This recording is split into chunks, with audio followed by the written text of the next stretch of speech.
All right. How's everybody doing on this Friday? We hope that the week wasn't too much for you. As promised, we are going to have a spirited discussion, but I regret to say that I'm not going to take part in it. I'm just going to be the moderator. And so I'm going to pose the questions, and I guess are going to be the ones who come up with the answers. So I'm going to pause for just a second just to make sure we got some housekeeping taken care of. For everyone that's viewing, what we ask is that if you have time later on in the broadcast, please call in. The link will be supplied in the chat. We want to hear about what y'all think too. I know you don't just want to hear us talk all day long, so let's see what we can do. All right. So now, also a bit of ground rules. We are here to attack the subject and not each other.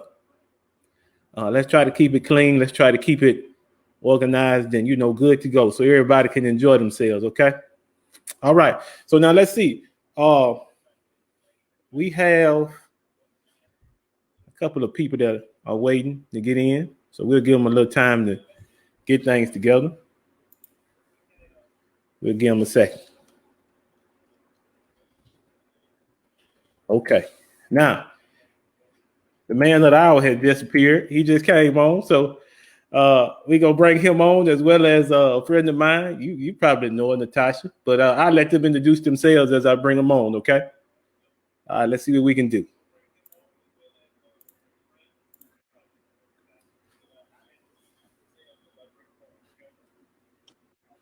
How y'all doing? Big Will, what's going on, man? What's up, brother Luton? Nothing much, man. Man, I'm good, brother. Tasha, how you? You all right? Now, I look. Do a sound check for me. Let me see if I can hear you. Okay, I don't think you connected, girl.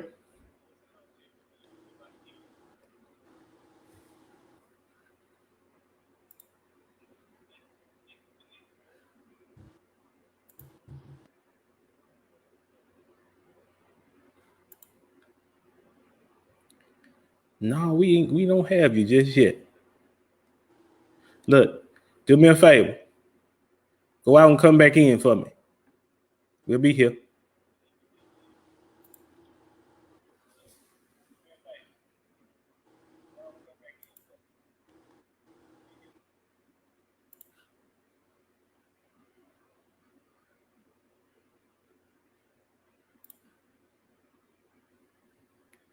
Okay, girl, you gonna hear twice.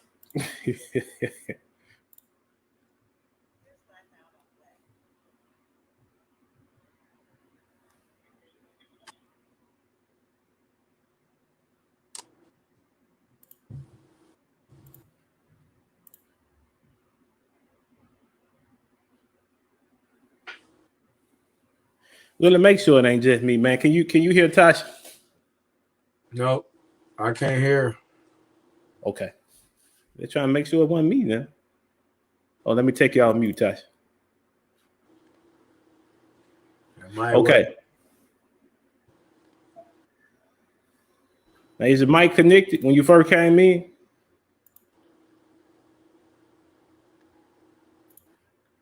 I don't know what's going on then. Let's do it one more time. We're going to get this sooner or later. Technical difficulties. That's what it is, Jay. Technical difficulties. We'll let her come back in. Meantime, bro, how you feeling, man? Everything good? Oh, man, I'm a little tired right now, man. But you still came on, man. Yeah, man. The details, they getting to me. Well, hey, you know what? I think, man, as we get older, man, you know, we try to pretend like we Superman still, man. I ain't got it no more. I ain't gonna tell you, look, it is what it is. Me neither, bro. I still got some juice, but you gotta use it wisely, though. Joe do. Absolutely. Let's see what Tasha got going on.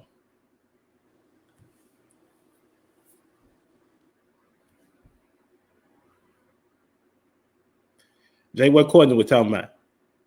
She said she was at a senior program. She was with the kids. Oh, okay. That's right. It is tonight, isn't it? Ah, probably so. Mm-hmm. You know, her daughter graduated from HA. Oh, really? Yeah. Okay. Yeah. Little sugar mama. Well, look, you know, I'm proud of everybody, man, that you know walked in line, coach. You know, so many other things you could be doing. So many other things you could be involved in, you know what I'm saying? Oh yeah. Yeah, she a real good, respectable young lady, athlete, Okay. scholar athlete. Yeah, she real humble. We we was hanging out this weekend and she ended up popping up and they saw us and they took off the running. And I just thought that was so much respect. They was Yeah. like, Courtney was like, it's time for us to go. And she said, y'all can stay, but I gotta go. I'm like, yeah, they getting older, they moving in. They hang. That's what happened, though. Yeah, time for us to go in. They hanging out right now. Time for us to go in. Yeah. Yeah. All right, now look, there go Tasha. Let's see what's going on. Can y'all hear me? Oh yeah, there you go. Okay. I don't know what happened right then. I don't know. I'm not technical. No, you all right. Look, do me a favor. Sit back. No, turn your volume down a little bit. Okay. We're getting feedback. How about that? Let me try you. What that mean? I do you. You Okay. What's up, cuz? How you doing? Hi, cousin. I miss you. Miss you too. See, we having tearful family reunions online. Look at that. That's wonderful. Yeah. All right, so now look, I'm gonna mute y'all for a second, and we're gonna get into it.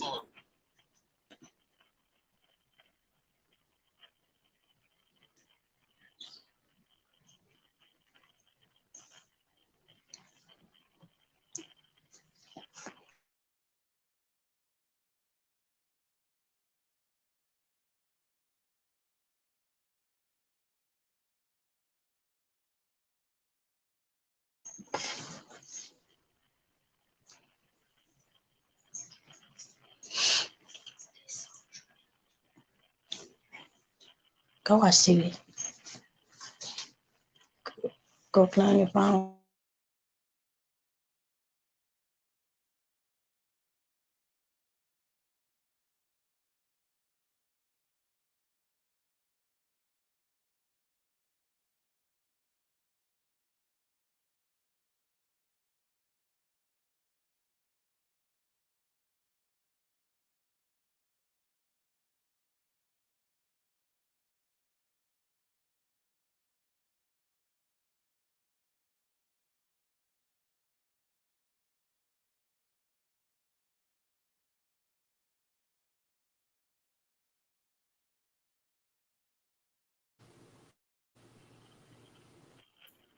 All right. So the first topic for tonight. So what we're talking about is switching roles, men and women, right? Okay. So now here's the first topic. I'm gonna take that one down. So Tasha, we're gonna start with you. What you think? When should a man take a feminine role? I don't know per se. Should he take the role?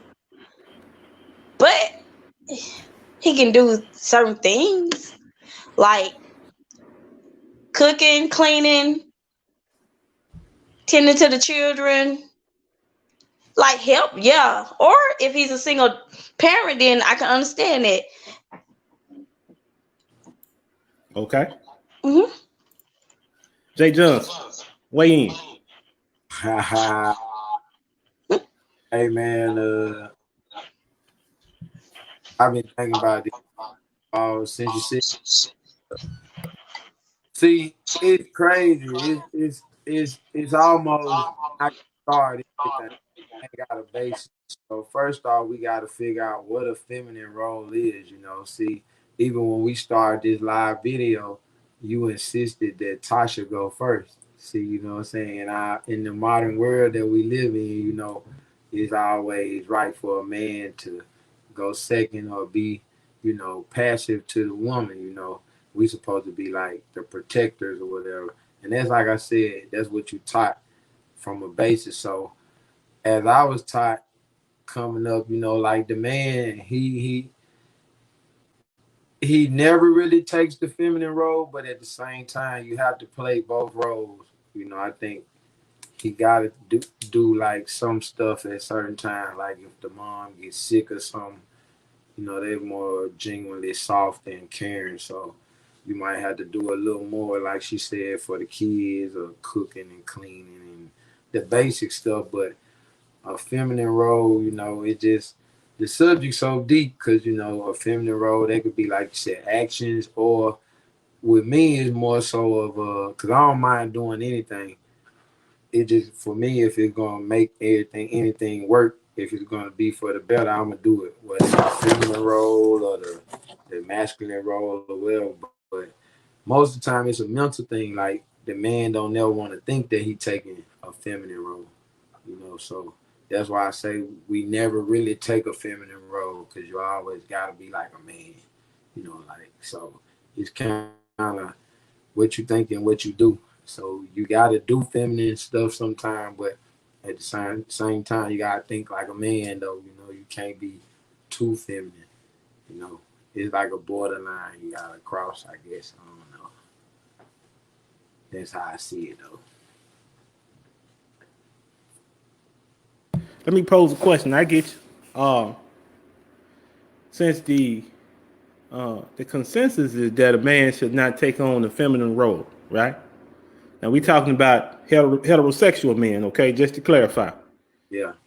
Anything outside of that that's their business. But we talking about heterosexual men. Yeah. And so you said that they shouldn't take on the feminine role, right? No. Is it a feminine role to be a stay-at-home father? In my mind, no. I guess because I love the kids anyway, so I love to have a wife or a girl that go out and bang and hustle and detail and wash the cars and let me stay in the house and cook and clean and be with the kids. Yeah, I'll be with it. I'm with it. I'll be stay at home Jay.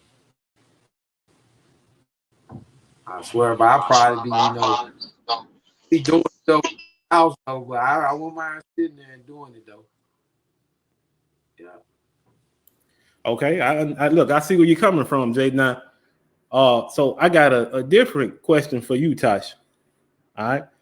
So now Jay already clarified. Now he said that that wouldn't be an issue with him because he's for anything that would make the household run as it should.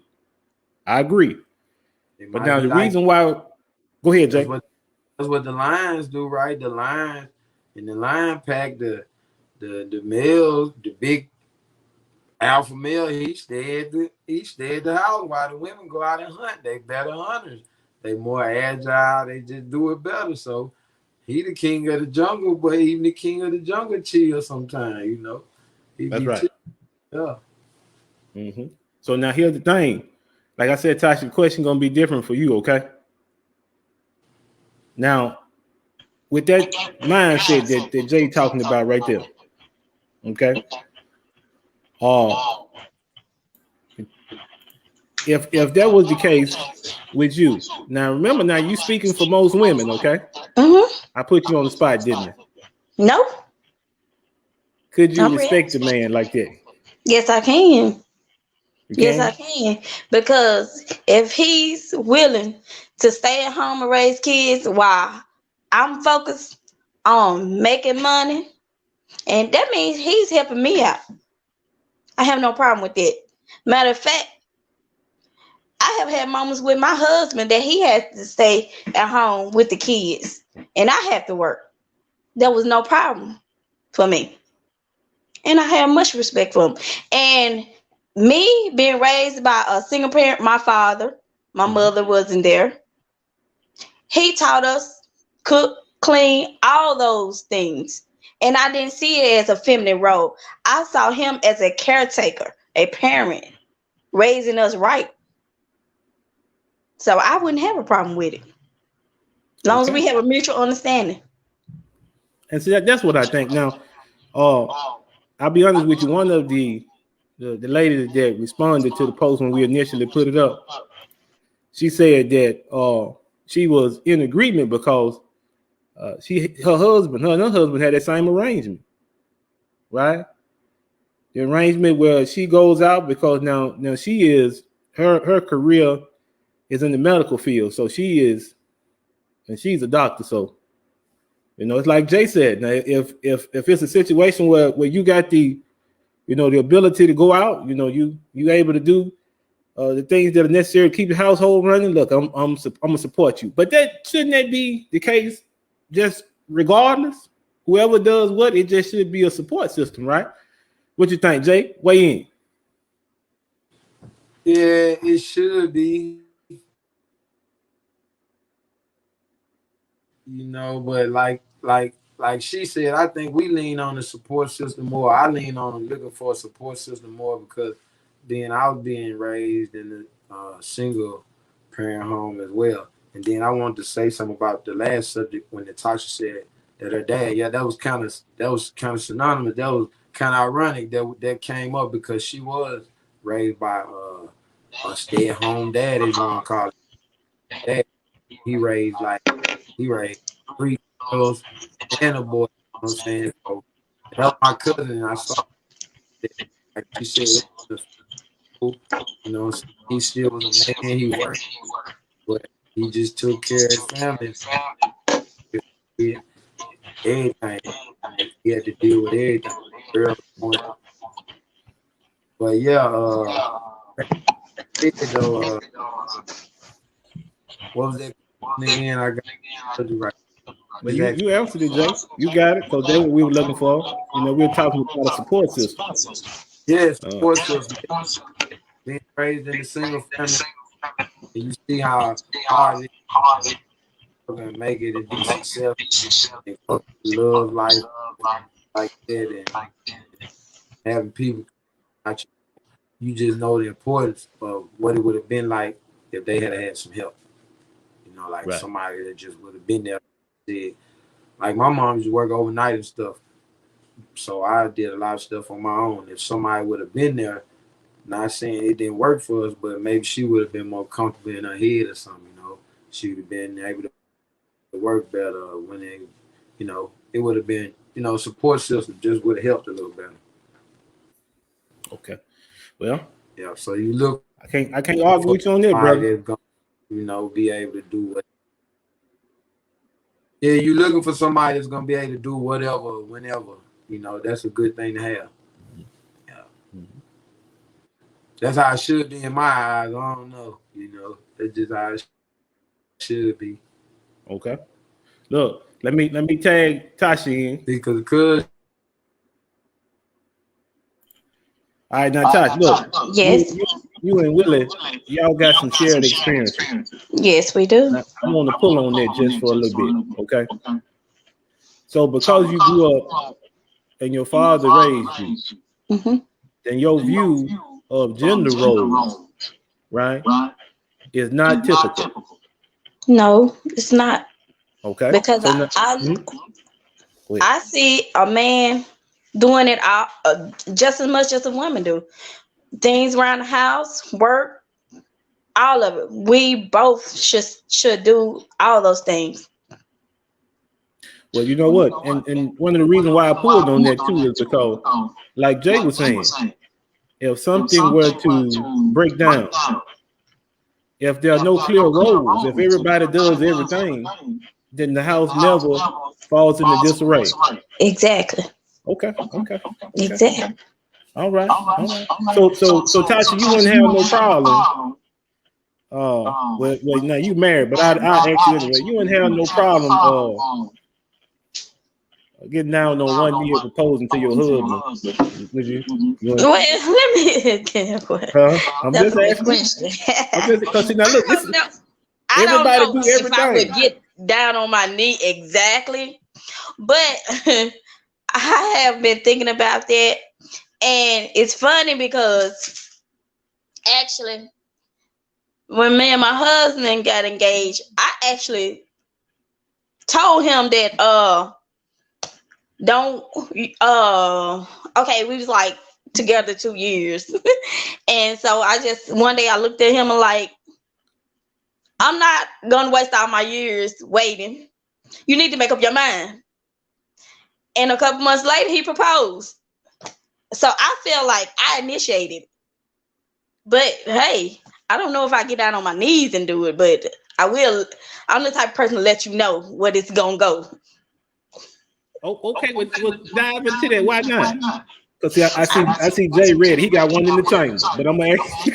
I'm not against it, but I just don't think it's me. You know, I just don't think I would do it.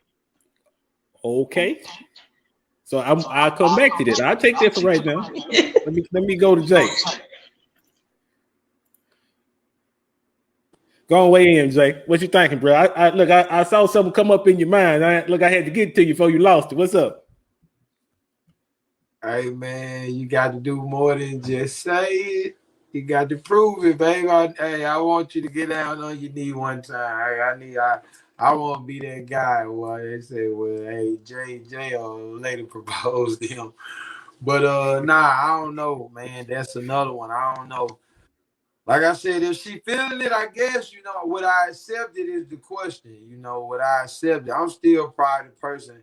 I'm probably like, nah, baby, get up. Let me get down. But I don't know, bro. That's a tough one right there, cause I don't know. If she do it, hey, I guess I don't know. That's one of them things I guess they say you feel like a man should do, but I guess you gotta be open to. We just said gotta be a partnership. Hey, like Cuz said, she might be ready to go.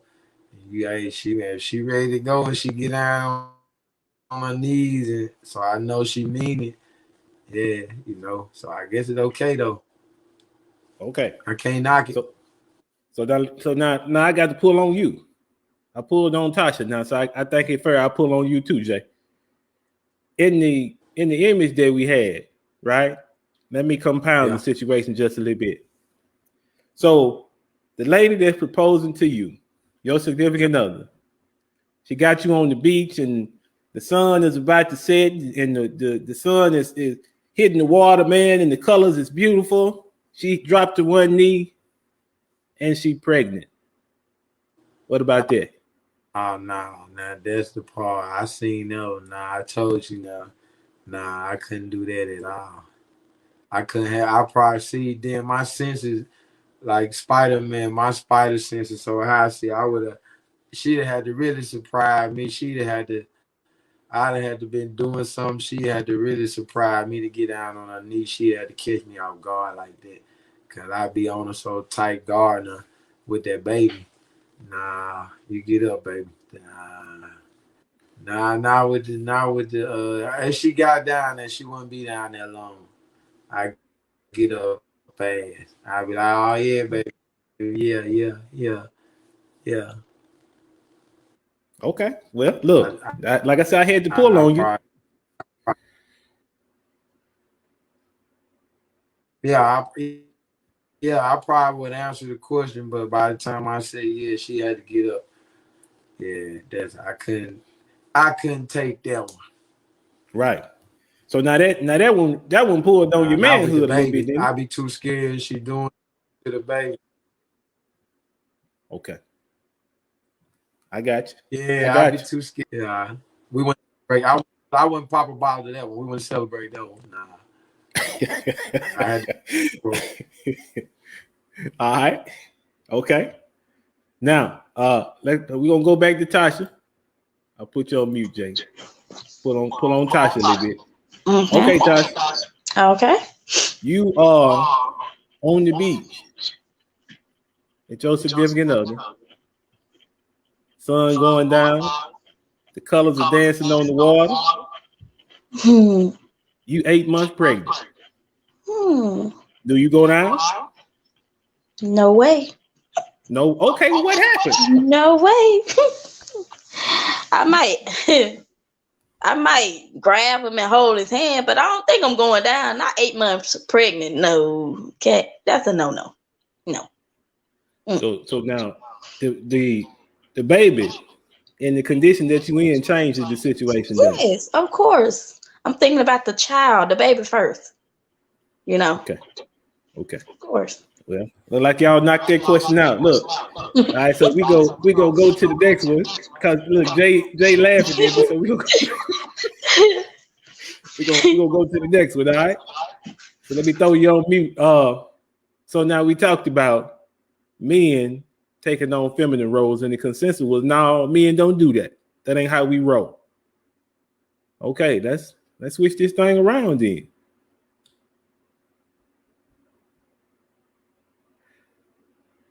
Should women take on masculine roles? Uh-oh. Huh?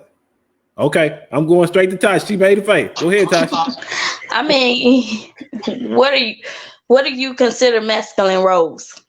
Okay, now Jay already went into it. Okay, so now here's the thing. Historically, men have been providers and protectors. Mm-hmm. Okay, and the reason why I say historically is because if you look at the way a man is built, our anatomy, we have more muscles. Mm-hmm. So it's as if we're created to do more work, right? Our stature, the way we're filled out, right? I hear some of the old folks say that pressure made for shoulders and not hips. So they say. So I let you elaborate. Go ahead. So they say. But I'm built different. I'm built different. You know, I do it all. Again, me and my husband have this understanding, and we both do play both roles. I mean, I can go out there with him, work on the car, because I'm raised like that. I guess it's all how you grew up or what you lean towards, gravitate to. And I really don't consider those feminine, masculine roles because it's just normal in my household. My husband, he cooks, clean. I can go out there, clean the yard. I can help him change tires and change the oils. It all depends on your mindset, I guess. Yeah. Okay. But now it's like you said though. I think you said that you were raised differently. Yes. Because I don't know many women that would change yours. I learn a lot. I know a lot. But see, that's the thing. So in your lifetime, Tasha, you were able to see both sides, the feminine and the masculine. Yes. And so you're not threatened by either. Right? Not at all. I see. All right. Let's get Jay Johnson.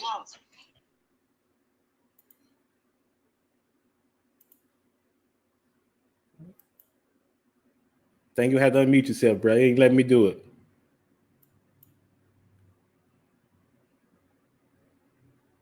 Jay, you still there?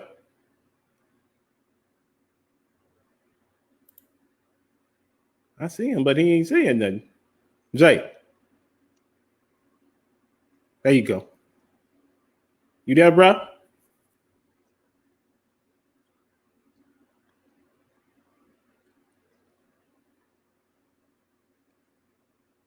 Now I see his eye, but we must have lost him. Jay You hear me Johnson. now?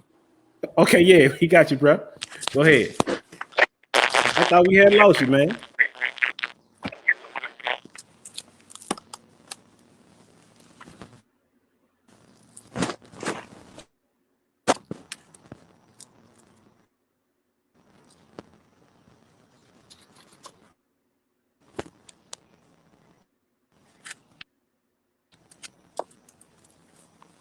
Hey, you. Okay. Go ahead, bro. What you were saying? Oh, I said once again it's like it's about action and mentality, like with a female like taking masculine roles, like to an extent, a male we're gonna let him do, like Tasha said, she'll go out and help her husband change the oil. You know what I'm saying? We wouldn't necessarily want to see our women go out and change the oil, herself, you know what I'm saying? But as long as she's willing or able to help or know or learn how to do it, that's a good thing. But that masculine role, like I said, sometimes it gets touchy, like I said, because it's a mental thing. A man never wants to take that step down in his head, and have a woman speak to him in a masculine way or something like that. Mm-hmm. You know what I'm saying? But like I said, masculine actions to a certain extent. So, but like she said, being raised by a single mom is just like being raised by a single dad. You get to see both sides. So I seen my mom like do the things that men could do or whatever. When we had flats on the side of the road, it was me and her. You know what I'm saying? So we got out when the car need fixing or whatever. Sometimes my mom surprised me like, do this and do that. Like, how you know how to do this, mom? Like, you a woman, but yeah. So sometimes they have to do certain things masculine to a certain extent. I put it like that. And they're able to, though. I put it like that, too. They're capable of doing it, though. I think they make the transition better than men do. Like a man taking the feminine role and doing the mommy type stuff. I think they transition better than men, though. Like, they can take on the masculine role because more single moms have raised kids, I think, than single dads have. Way more. Yeah, that's my take on that one. To a certain Okay. extent, they have to use that role So to keep now, balance going. right. So now let me pose a question to you because I'm gonna I got dig on you, Jay. trouble going up. You know I got to dig on you, bro. All right. So here it is. I All got right. a So now we talking reception. about you good? Yeah, I'm good now. Okay. So we talking about a woman taking on the masculine role, right? Yeah, Are we talking about that, right? yeah. So do you think, Jay, from your experience, do you think that even though they make the transition better, do you think it's something that they want to do? Do you Nah, think they want to take that on?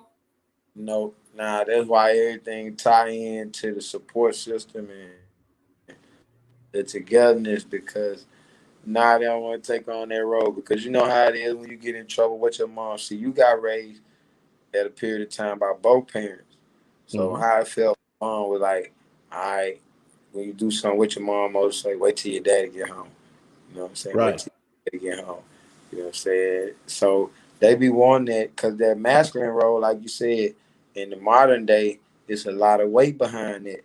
The man's supposed to do like the hard stuff, really. So the female already got enough going on. She don't want to go and do all the hard stuff too. So nah, I don't think they be wanting to do the masculine role at all. No female wants to take on that role, especially like by herself if she ain't got Okay. to. Okay. Now look, you know what I'm gonna do now. Come on, Tasha. Okay. I totally agree with my cousin to a certain extent. We do not want to fully do all those things by ourselves. No way. I mean, I have to tell my husband, I think I get under his skin sometimes because I do so much. And he's like, you too tough, you too tough. And then I have my moments when I just want to be the woman, you know. I want him to treat me like a princess. You know, I have my moments, you know. So no, we do not. We do not. It makes seem like it because we have to at times, but we do not want to take on that role that often. Okay. So here's a question for you. We did get down. So, all right. So what do you think is the reason why we have so many of the ladies in our community that subscribe to being strong, independent? I don't need no man. I didn't come here with man. I ain't gonna leave with man. Why we got that going on, then, if that's the case? Because that's all we see. That's all we see. I mean, everywhere you go, you see a single mother doing everything on her own. I mean, not to down the men, but I think men have been so babied these days that they really don't, in their mind, they don't have to stand up and play the part because their mom had babied them and they expect their women to do the same. So again, it's how we're being raised. It's what we see in our environment. So many men have left the homes, and the women have to take on that role. That's why we see it all the time. Okay, so now you know this is one of my areas of expertise. So let me go in with you. Were you aware? And like I said, we ain't challenging each other. This is a conversation. Okay. Of all the divorces that happen in the African American community, 80% of the divorces are by who? Probably women, no doubt. So now, is it a situation where we talking about nowadays? Now, we ain't talking about our parents. We talking about nowadays. Is it a situation where men are leaving or women? Okay, let's put it like this. What initiates the women to file the divorce? Evidently, some of the men are not doing what they're supposed to do. So why would we stay in a relationship or marriage when you're not doing your part? Okay, so tell me what part is not being done? Okay, this go back to masculine roles or whatever. Okay. Providing. Okay. Protection. Okay. Protecting. I mean, understand communication is the key because you have people that really shuts down. We have men that like to be in their own little space, even though you're in a household. It won't function like that if you just in your own little world. No, that won't work. So, okay, why should a woman do everything and she got a man in the house with her? That's a good question. You're right. I can't fight you. But now still the question is, if 80% of the divorces in our community are filed and carried through by our ladies, our women, right?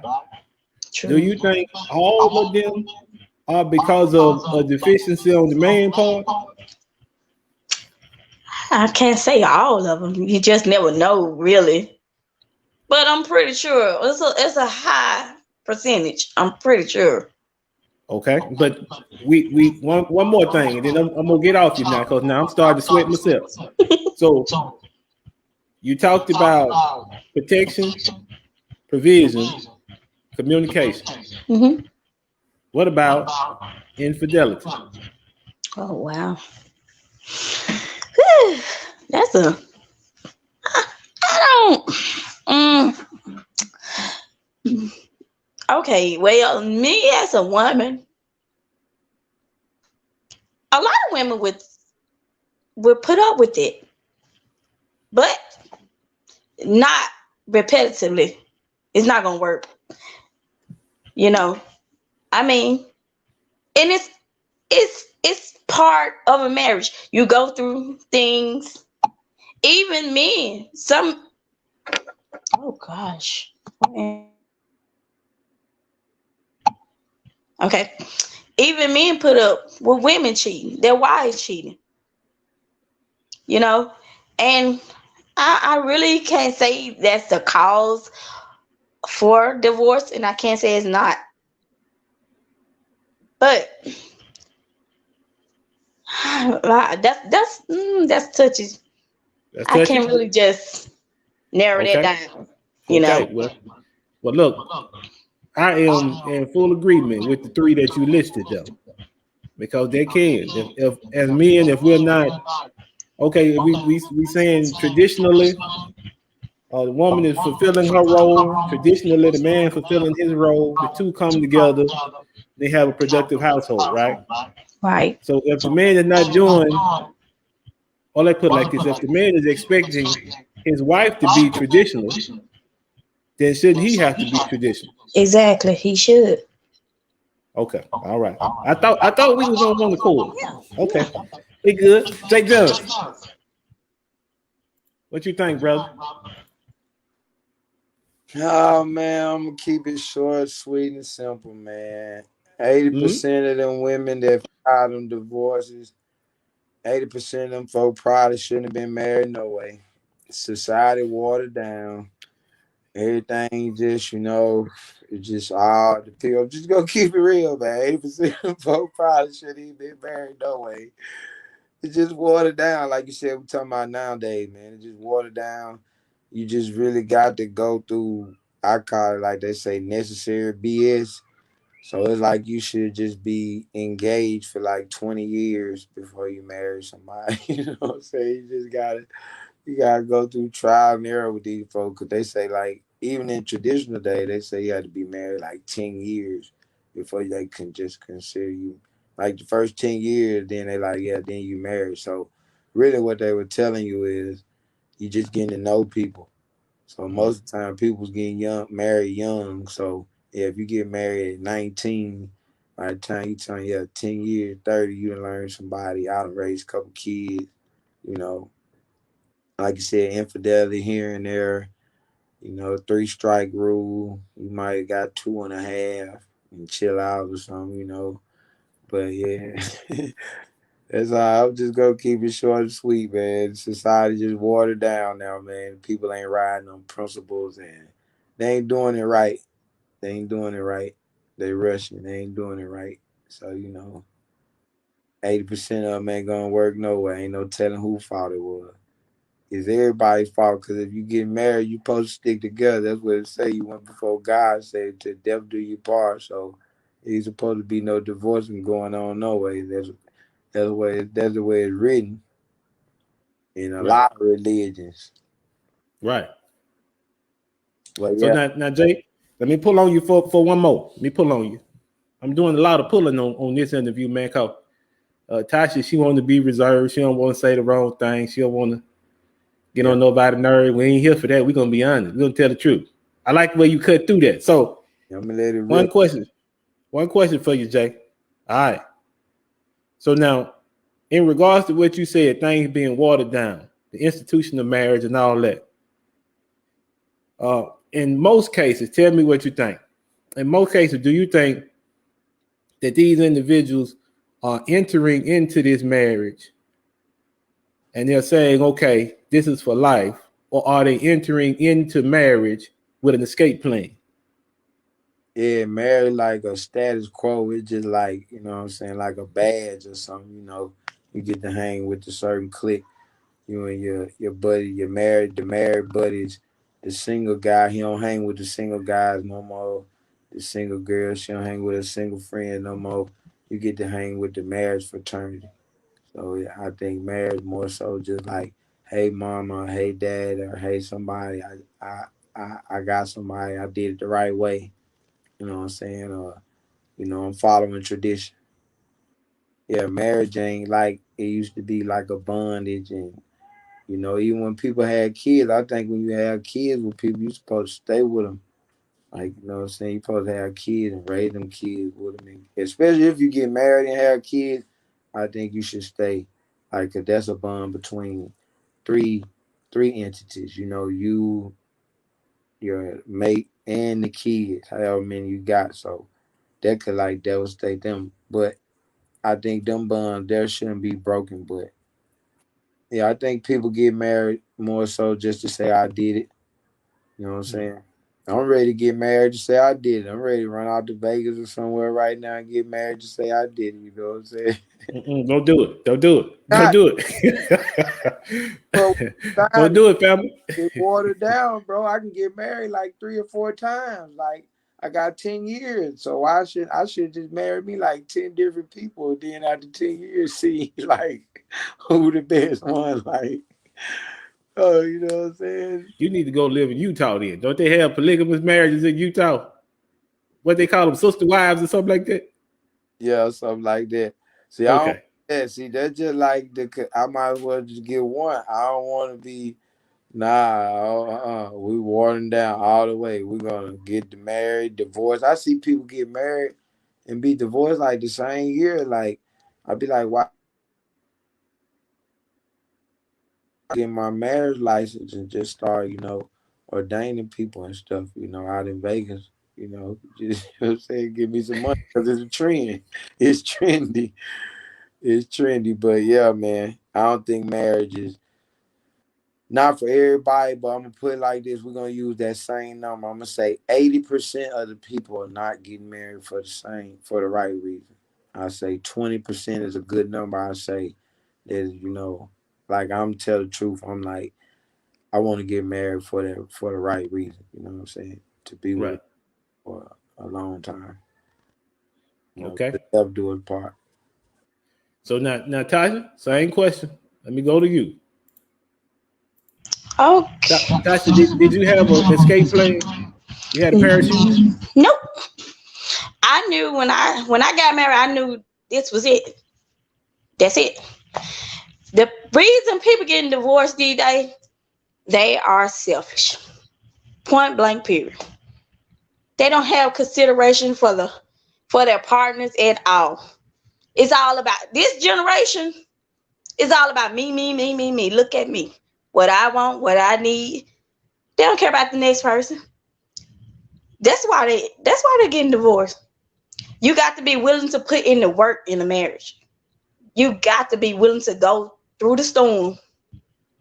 It's not all about me all the time. And thank God I'm not that person. Thank God I didn't marry a person like that. Or I'll be divorced. And I've been married almost 8 years. Thank you, Jesus.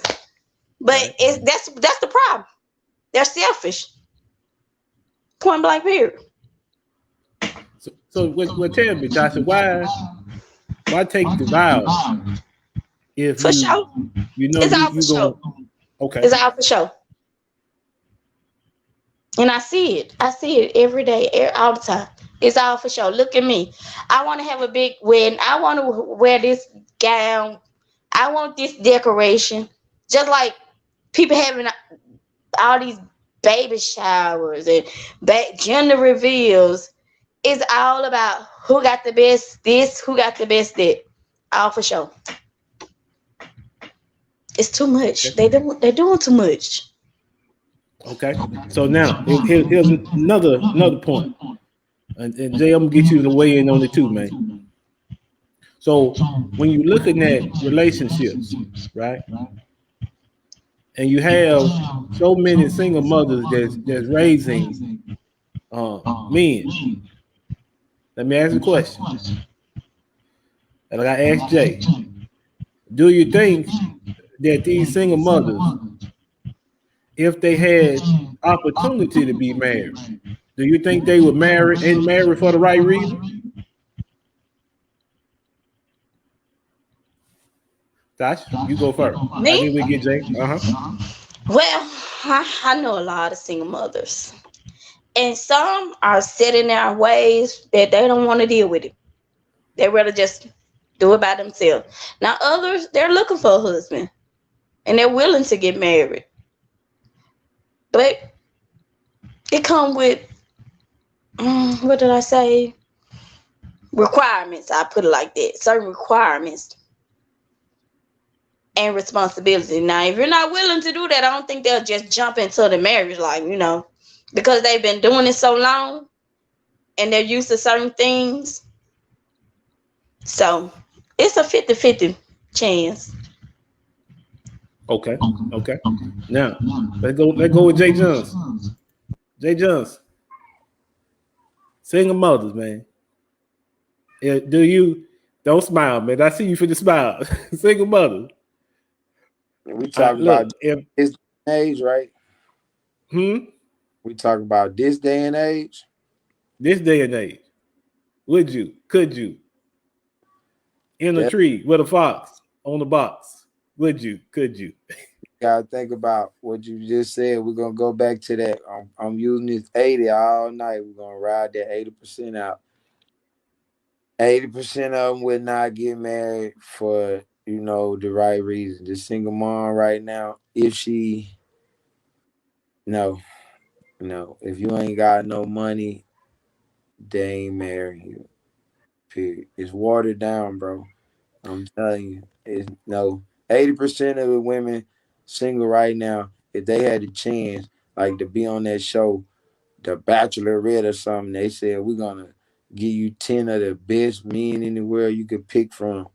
They're gonna go down and see which one got the most money first. You know what I'm saying? Because people get married for different reasons. Like, your soulmate, either they match you or they fill in something that you lack in. You know what I'm saying? They make you whole in another part. So most people get married for like certain reason. They might just want to have somebody for affection. They might need somebody for financial reasons. But 90% or 80% of the single women right now, yeah, I think they marry you first because you got some money. First, it'll be, what can you do to help me out? That we're gonna get married and see how it goes. Hey, I'm with you, you with me. You got 25 cents, I got 50 cents. Let's go. Nope. So now tell me something, then, bro. I got a question now. 80-20. If that's the case, if they are approaching you, a man who owns a business, who's forthright, who's willing to take on the responsibility. Tasha, don't beat me up for saying this, but you're willing to take on the responsibility of another man. You weren't involved in procreation of this child. You weren't even there, probably. You weren't nowhere around. And so here you come, forthright, business owner, ready to go, ready to start your lineage. And you say, I tell you what, I'll give you a shot. And she look at you and say, how much money you got in your bank account? Is that what you telling me is going on? Yeah, because I'll be asking them how much they got in their bank account. I get it. Yeah, they be like, where you work at? I'll be like, where you work at? What you mean, where I work at? I work for myself. Where you work at? You know what I'm saying? So, yeah, that's what be happening. It be slick. That's how I come, like, where you work. You know what I'm saying? Like, where you work. Yeah. You can't ask a girl, like, you can't, like, the old days, you go up to a girl and tell you want to take on a date or something. Ask you what you driving. You know what I'm saying? What you driving? I ain't gotta have no car. We can get an Uber. You know what I'm saying? You just try to get there, right? Or hey, let me put the gas in your car. That might not be enough. Cause I mean, your money, you ain't got enough money to get your own car. Even though you can fill my car up, hey, hold up. I don't know about you. You might not make it. You know what I'm saying? You might not even get a chance to express yourself if you ain't got enough money nowadays. Wow. So I believe that. I believe that. I'm going to say, with the number 80-20, I ain't going to bash all my women. As I know there's some good women out there. I ain't going to bash all my women, but 80-20. I'm telling you, I'm sticking on that 80-20 tonight. Yeah. okay. So now, one more thing, brother. Like I said, now we got to cut through it. In that particular situation, with you, and we like you said, I'm sticking on this. Business owner, forthright, ready to go. You own your purpose, right? You making things happen. In that particular instance, who would be taking the loss? Don't hesitate, Jay Johnson. Come on now. Again, I hesitate. Once again, it go back to your needs at the time.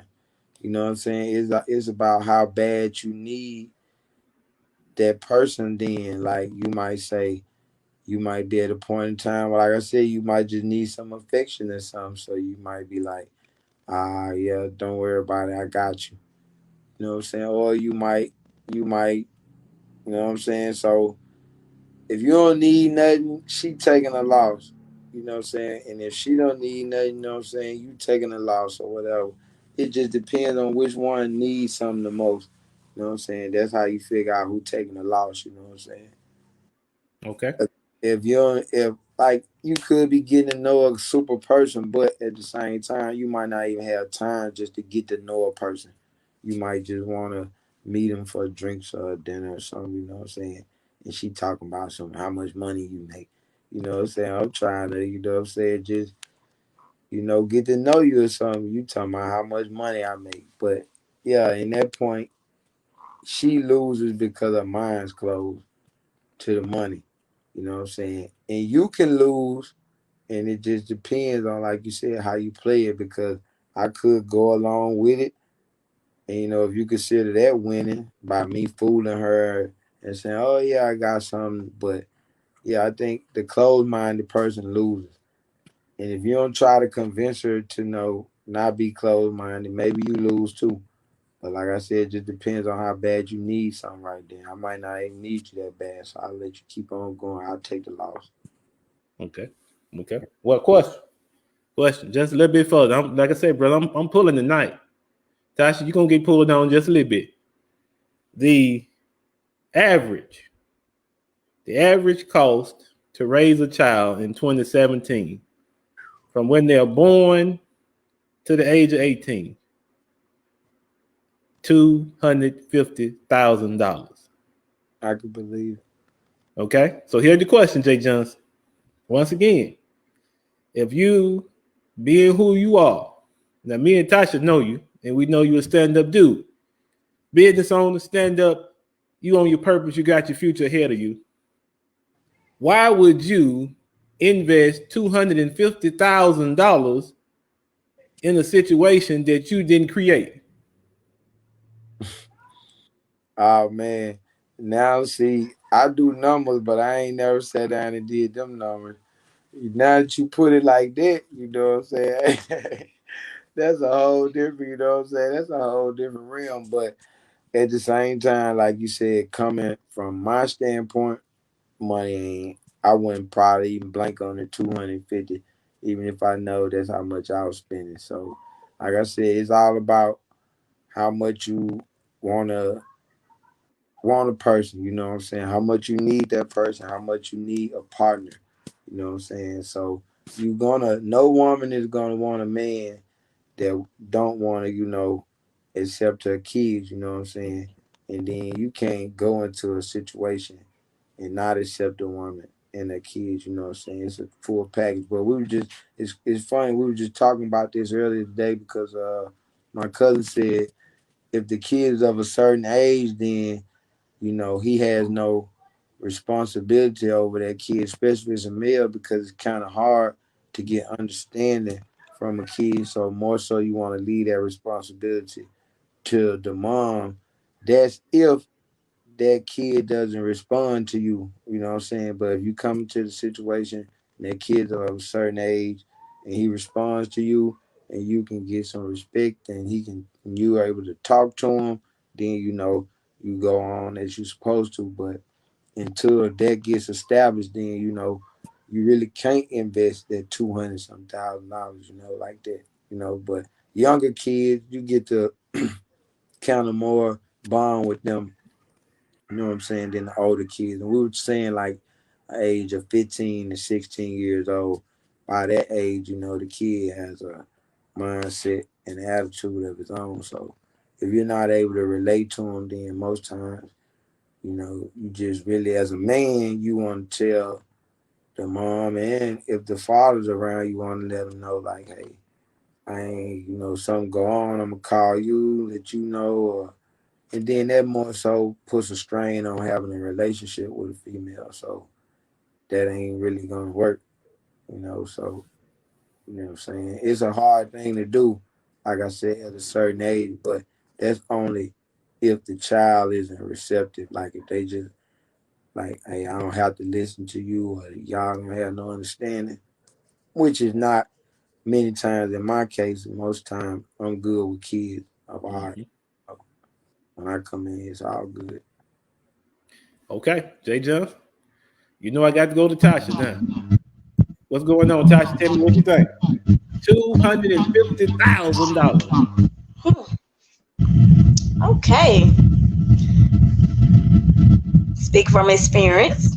Okay. My husband is not the father of my 2 children. Okay. And he has always treated them and raised them as his own. It's the love and the bond, period. If you have that much love and that strong of a bond with anybody, you're going to put all you can into that person. It's simple. It's just simple as that. It's the love and the bond. I have 2 stepchildren. I treat them like mine. No difference. Because I love their father and they come along with him. No ifs and buts about it. Just like my children, they're part of, they come with the package with me. If you can't understand that, then there's no need to be in a relationship. So yeah, we're gonna put that 250 plus into those kids. All right. So now here's a question. Since that $250,000 is gonna be invested in all of the children, each one gonna get $250,000 because that's what they say on average we spend. I believe it. When you are looking at your husband, right, and dealing with your 2 children, what did you emphasize to the children about your husband? Okay. My children have always known, and I have always put this in them, instilled this in them, respect. Okay. Respect. They will always show respect. As long as he's treating them right. I mean, that goes without saying. Respect is a big thing in my house. If he shows respect, he shows love to them, that's what they gonna give back. Now, they might have misunderstandings. They probably don't see everything, Mm-hmm. They don't see, I mean, they not in agreement at all times, but respect is a must in this household. Okay. Because now that's the question. That's the reason why I wanted to pull on you a little bit for that, because a lot of times now I've seen a lot of my homeboys, they decide that now they're single guys, they don't have children. They meet a wonderful lady, she has children, and they initiate a relationship. And the first difficulty they have is that the children refuse to show respect. So now, how would you handle it if you was in that situation? Now that goes back to the mom. That absolutely goes back to the mom. Now she has to get on her children about showing respect to that man. I mean, how can you you can't be in a relationship with the mother and the child is disrespecting you. It's not gonna work, especially if she's not trying to teach them any better. She's not trying to straighten that situation. It's not gonna work at all. You might as well end it right there. So would you say, Tasha, that the way that the mom responds is the way the children will respond? Exactly. Okay. Exactly. Y'all, we done flew through these questions. Okay, let's go into the last question, y'all. All right, let me set it up. Role switching. Has it helped us? Now, Tasha just made an interesting point just a little while ago. She said that, and Jay was actually the one that started this notion. He said that there is no woman of all the billions of women that's on the planet, there's no woman that wants to permanently take on a masculine role. They don't want to do it. Now, if they have to, okay, they will. Especially if this woman is looking at a little one that she has to raise, then she's going to take that role on. She's going to make sure that the child is good, you know. And if it's a single father, Tasha, you said the same thing. I'm looking at my daughter. I'm looking at my son. I got to make sure that they have what they need so that they can have a good life. And so they proceed with that particular notion.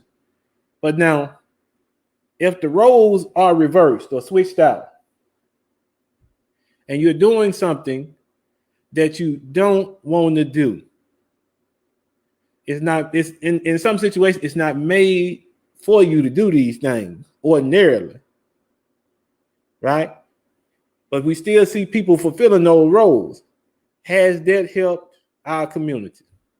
Jay Johnson, weigh in, brother. Nope. I think it helped our community sustain and it's helped our community, keep going. But overall, it's just like being unbalanced. You know what I'm saying? It's just like I said. It's just like if all the female lions stopped hunting and the male lions went out and hunted, then the food they bring back in wouldn't be, the same. You know what I'm saying? So I don't think that, like I said, that going on, it just helps the community to keep afloat. But it's so, I can actually, like, I got a personal experience with that. When we were coming up in the Boy Scouts in Belzoni, Mississippi, we used to have the meetings at the church right there in Westgate. And you have a dean and all that, cub leader and all that. You know who our cub leaders were, our deans were? Our moms.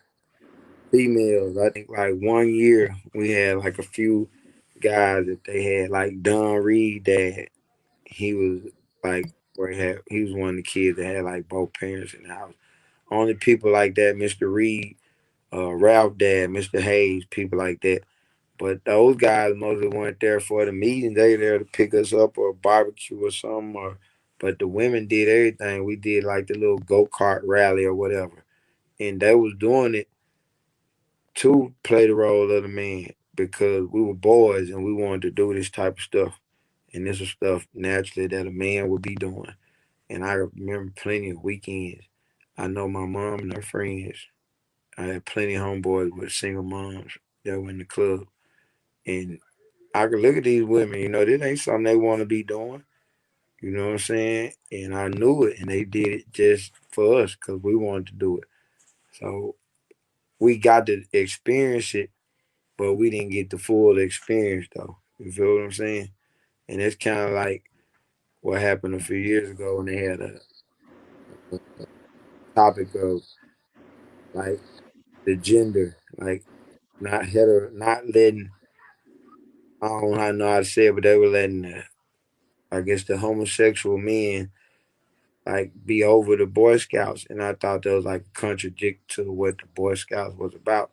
Because you're supposed to be taught, like how to become a boy to a man. I knew firsthand that we got it, and like I said, it was watered down because we got it because our moms did it.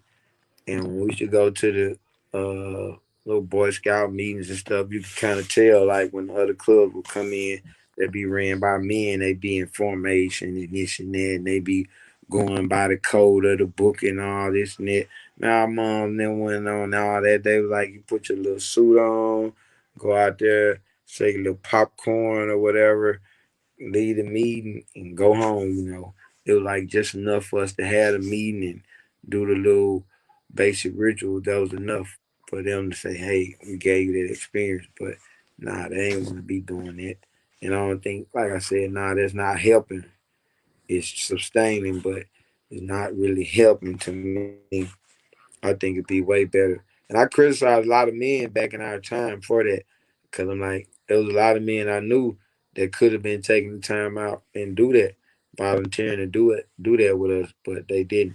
That's why I always commend like guys that do volunteer, even not myself when I haven't, but people that do volunteer, because that's a big part that you're playing, to keep the natural order going on.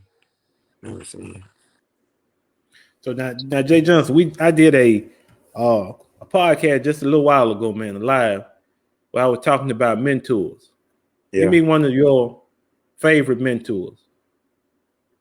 One of my favorite mentors, Mm-hmm. Papa Hall, Ty Hall's granddad. Papa. He like one of the wisest black men I've ever met. And it's like everything he ever told you was like from the basis of life. Like it was like always the basic, like treat people right. He used to always tell me to get married. Like Jay, you gotta get married. Everything was always spiritual. Like this is what God wants you to do. This how you should be before God. This how you get into heaven. This and that. He always, Papa Hall, he was one of my favorite mentors. One of my favorite. Okay. So now we got a guest. I'm gonna add him to the stream. Tisha, we're gonna mute you for a second. Let me get to Tasha. Okay, Tasha, tell me something. What you think? Role switching, has it helped? No, it has not. Because if I how to cook, how to clean, how to do all the things that we women do, why would he need one? If my daughter is out there changing tires, changing oils, painting the house, what do she need a man? And that's how they will start to think, I don't need you for this. I can do it myself. So it's really hurting us. And I'm just simple with it. I'm just telling you like it is. That's all I want. It's not helping at all. Yeah. So now, Tasha, let me ask you a question. All right, so with that particular mindset, right? You got a mindset where you've been taught that if you can do it, then you don't need a man to do it for you, right? But now, would you concede? I'm just going to ask now. You tell me what you think. Would you concede that there are some things that, as one of our sisters, you're not supposed to do? Sure. Yeah. There's a lot of stuff that a woman shouldn't do. Okay, hit me. Tell me what you think. Like I said, dealing with cars, I don't think no woman should deal with a car. Okay. Now, I do it because I find it interesting. I like being out there with my husband and doing stuff. But I don't think a woman should do anything pertaining to a vehicle. Okay?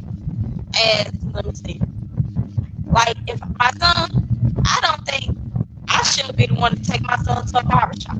I don't think a woman should ever be the one to take her son to a barbershop.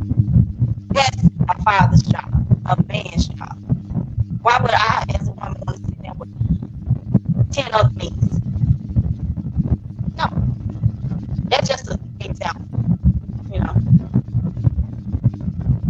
Okay. Well, y'all done answered the questions. I appreciate y'all. Look, what we're going to do now, we're going to swap out. We're going to entertain a guest that we have. We had one that came on earlier. I wasn't able to get to him. So Tisha, let me unmute you. Go ahead, introduce yourself and give us your thoughts about the show tonight.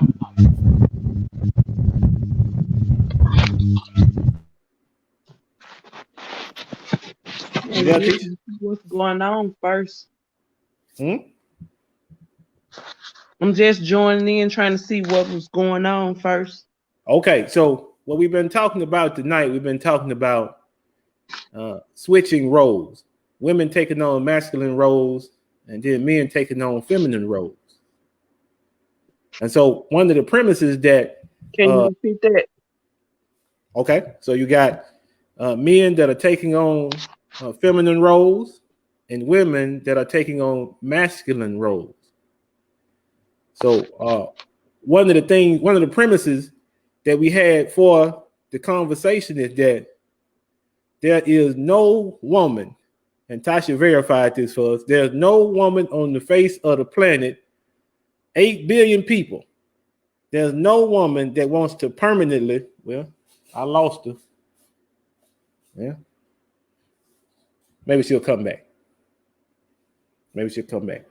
So now, since we lost the guest, now I want to double down on that for a minute. Okay. Let me double down on that. What's that, Jay? She wasn't ready. Evidently not, man. Ain't no need to be scared. You come in, now we're gonna put you on. You're gonna have to feel the full force of it because you came in. But anyway, here's the question. Here's the question. I've been thinking about it. All right, so when we first started the discussion, Jay said it's necessary for us to define what a masculine role is and what a feminine role is, right? And is it safe to say that mostly the masculine role, and I know I'm kind of simplifying it, but the masculine role is something that the woman should not be required to do. The masculine role is full of things that the woman should not be required to do. And the feminine role then is also full of things that the man should not be required to do. Can we agree? What you think? Yeah, I can agree with that. Okay. Tasha, what about you? What you think? I agree. You agree? Okay. All right. So now look, Tisha is back. I'm gonna mute y'all. Let's see what Tisha got to say. Tisha, what's going on? Tisha, you there?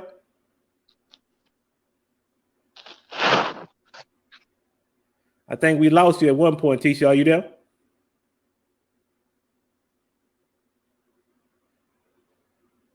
Hello.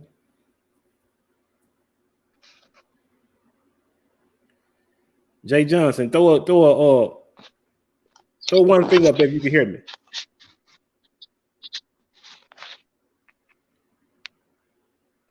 Oh, Tisha, you there?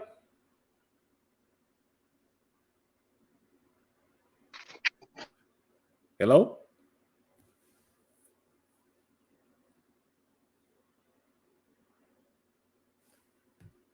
I think we may have lost Tisha.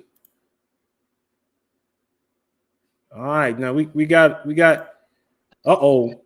I done let some trouble in the building. Mr. Bradford, what's going on, man? What's up, Cub? What's going on? What's going on, man? I'm here to talk. Go ahead, then. Huh? Listen. This is what we've been talking about, man. I don't know if you caught the first part of the show, but we've been talking about men taking on feminine roles, women taking on masculine roles. What you think? Well, first you got to say, when did this start and what was the cause of it starting? Answer them questions first. Okay. So now, the reason it all started, masculine and feminine, right? From the beginning, the man was given a particular role he was supposed to fill. Right. And then the rib was given a particular role she was supposed to fill. Right. But now it looks as if individuals either they don't know what their role is or they refuse to fulfill their role. That's what I'm asking. When did Right. this start? What they want not wanting to fulfill their role. Yeah, and the switching of the roles. When did that start? Now, as far as we can tell, when the Industrial Revolution started, and you remember men having shortly thereafter, you got World War One that come into place, and all of the men have to leave and go fight the war. And a lot of what the women were doing was they were going into the factories in the place of the men, right? Right. And so from that instance, then you have the growth of feminism. And so you got people that saying we need, since we working in the same job, we need the same pay as the men. And so gradually from that point, from the point where they started to come in and work in place of the men, you see the roles starting to switch. They're starting to turn over. So the question is that okay? What you think? Don't talk now. You came to talk. I did come to talk. When you say is that okay, now you're talking about when it first started, right? Right. And at that time, the United States was in what, a decline? We were Great Depression. Right. And since that started, don't you think the United States has rose from that position? Absolutely. The economy has rebounded. Right. And it's, I would say, solely because of the equality of men and women. Okay. Right. So Right. with that said, it's not just the men making the money now, it's both making the money. Right. Absolutely. So, I just say that when you say the switching of the roles, Mm-hmm. what are we really saying? Well, we're saying, okay, so Jay was with us just a couple minutes ago. He'll come back, I believe. But what we were saying was that the feminine role, right, is Right. comprised of things that a man should not have to do, right? And then Right. the masculine role is comprised of things that a woman should not have to do. We living in different times now, man. Different and- era. And that's what I'm getting to. So, Different everything. right. So, but because of the fact that we're living in a different era and things have changed, has that helped our community? What community? Who community? Our community, African Americans. Has that helped our community? That the roles have been switched? Because now, listen, what we said now, you have, on average, you got 80% of the divorces that are carried out by our sisters, right? Right. You got the majority of families in the African American community are comprised of single mothers taking the lead.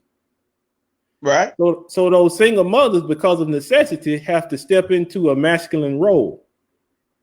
Has that helped our community?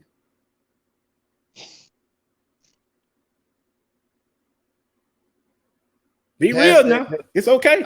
I'm thinking because what you're saying is basically women is the cause of our race being the way it is today. That's really what you're trying to say. Not at all. Not at all. Explain what you just said again, Luke. As a matter of fact, I'm Is that saying what you heard, Natasha? Is that what you heard? Hold on, Tasha. Okay, go ahead, Tasha. No, that is not what I heard. Not at all. Okay. Explain it again to me, Luke. Okay. So what I'm saying is this: the majority of the divorces, 80% of the divorces that's carried out in our community, right, are carried out by our sisters. The majority of the families that exist in our community are headed by single mothers. Right. Has this helped our community? That's exactly what I'm saying, Luke. So, because it sounds to me like you're saying that the cause of our community being the way it is because, and you said 80% of our divorces are carried out by the women, right? Right. So you're trying. This is what I'm hearing, that Okay. even though the black women carry the burden of raising the children or raising them alone, you're saying that it's their fault that they're doing it this way. No, that's not. Let me explain further. If 80% of the divorces are carried out by the women in our society or our community, right?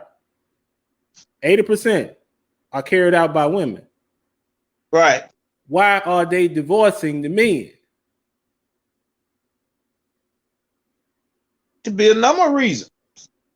Because now, if it was how you say it, then wouldn't the men be divorcing the women if it was their fault that the community was the way it was? The men would be leaving the women, but the women are leaving the men.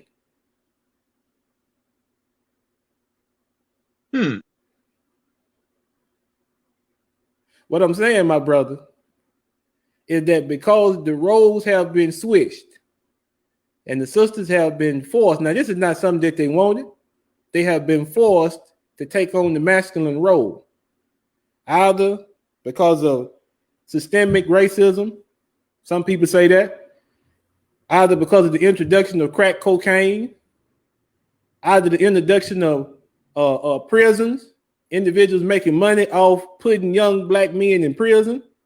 It could be any number of things. But our sisters are bailing out on us. They bailing out.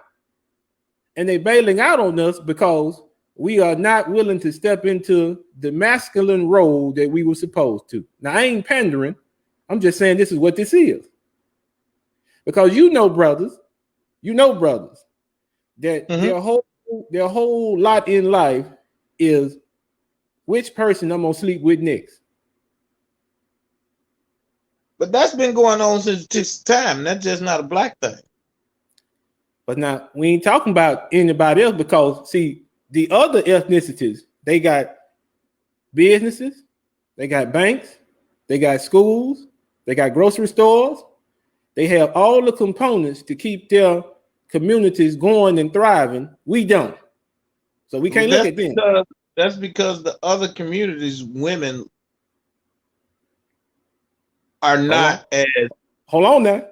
I know where you go. independent as our women. Freedom of speech. I like the way you put that because a lot of cultures, a lot of races, the women can't even sit on the front seat. Right. Everything is ran by the man. So, I'm really trying to see what you're saying here, Luton. Right. What I'm saying is because it all leading back to, like you're saying, it's the woman's fault that we are the way that we are. But it's their fault also that they gotta, be the head of the households and stuff like that. Now I can't put that on them. I can't say that it's their fault.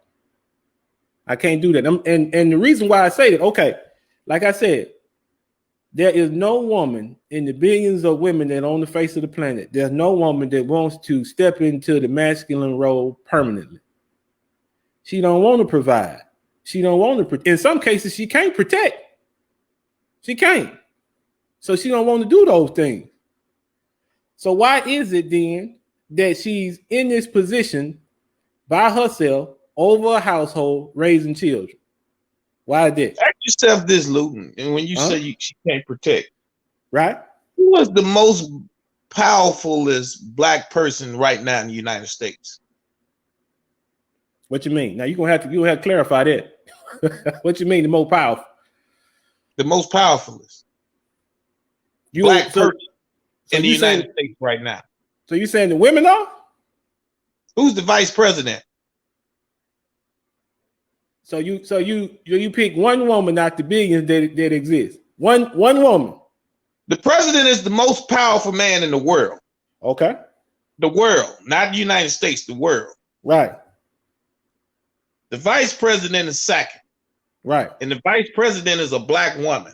She is. There is no black man right now more powerful than that black woman in the So- world. So what you telling me is that you equating the power, the legislative power that the vice president has, you equating that to be more than the presence of a black man in his home protecting his family. So now let me hold on, Ken. Let me hear you correctly now. I just want to make sure I'm there with you. So because we have a vice president who is a woman, a black woman, Right. then that means that the black lady getting off the subway in New York, walking through Central Park is not going to get raped.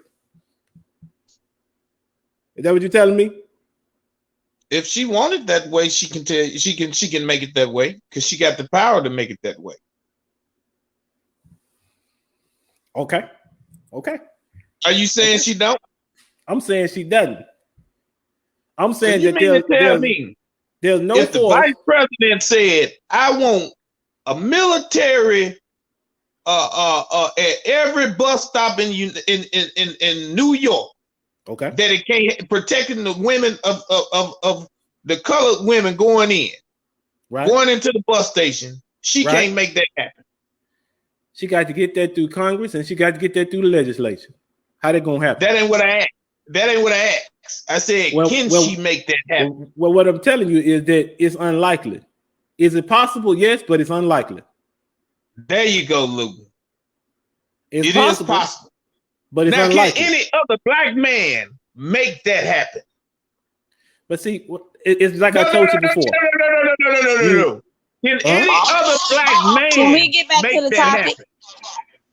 Well, no, because he's not in that position. But that what you're saying, you're not the two things that you're bringing, the two premises that you bring into the conversation don't equal each other. What I'm saying it's a change of time right now, where Right. the black man at once was the man of the household, was the most powerful man in the household. Right now, black women has taken that power over. It's not, Have they taken it over, or did they have to take it over? I don't know if they have to take it over or not. What I'm saying is times have changed where the man was the man of the household, the man of the race. Now the man pretty much has to listen to what the woman's saying right now in certain relationships. Okay, so just for clarity, let me clarify. And you tell me if I got it. Okay, cuz tell me if I got it. Okay. So what you telling me is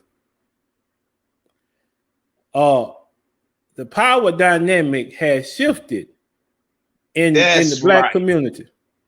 Right. But what I'm asking you though is, because I don't disagree with that. But what I'm asking you is, did the power dynamic shift because women wanted the power, or because they had to assume the role?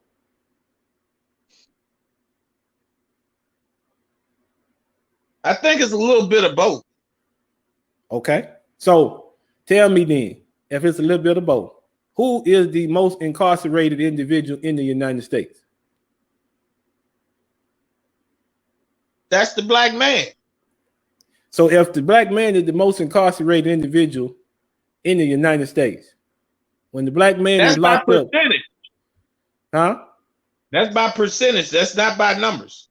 Okay, well, we can still go with percentage. That's fine. So if by percentage, the black man is the most locked up individual in the United States, what happens to those families? Oh, you saying because the man is locked up, the black man is locked up, the woman has to raise the kids on her own? I'm saying that the absence of the black man causes the woman to step into a role that she was not designed for. That's what I'm saying. So this is what you're saying.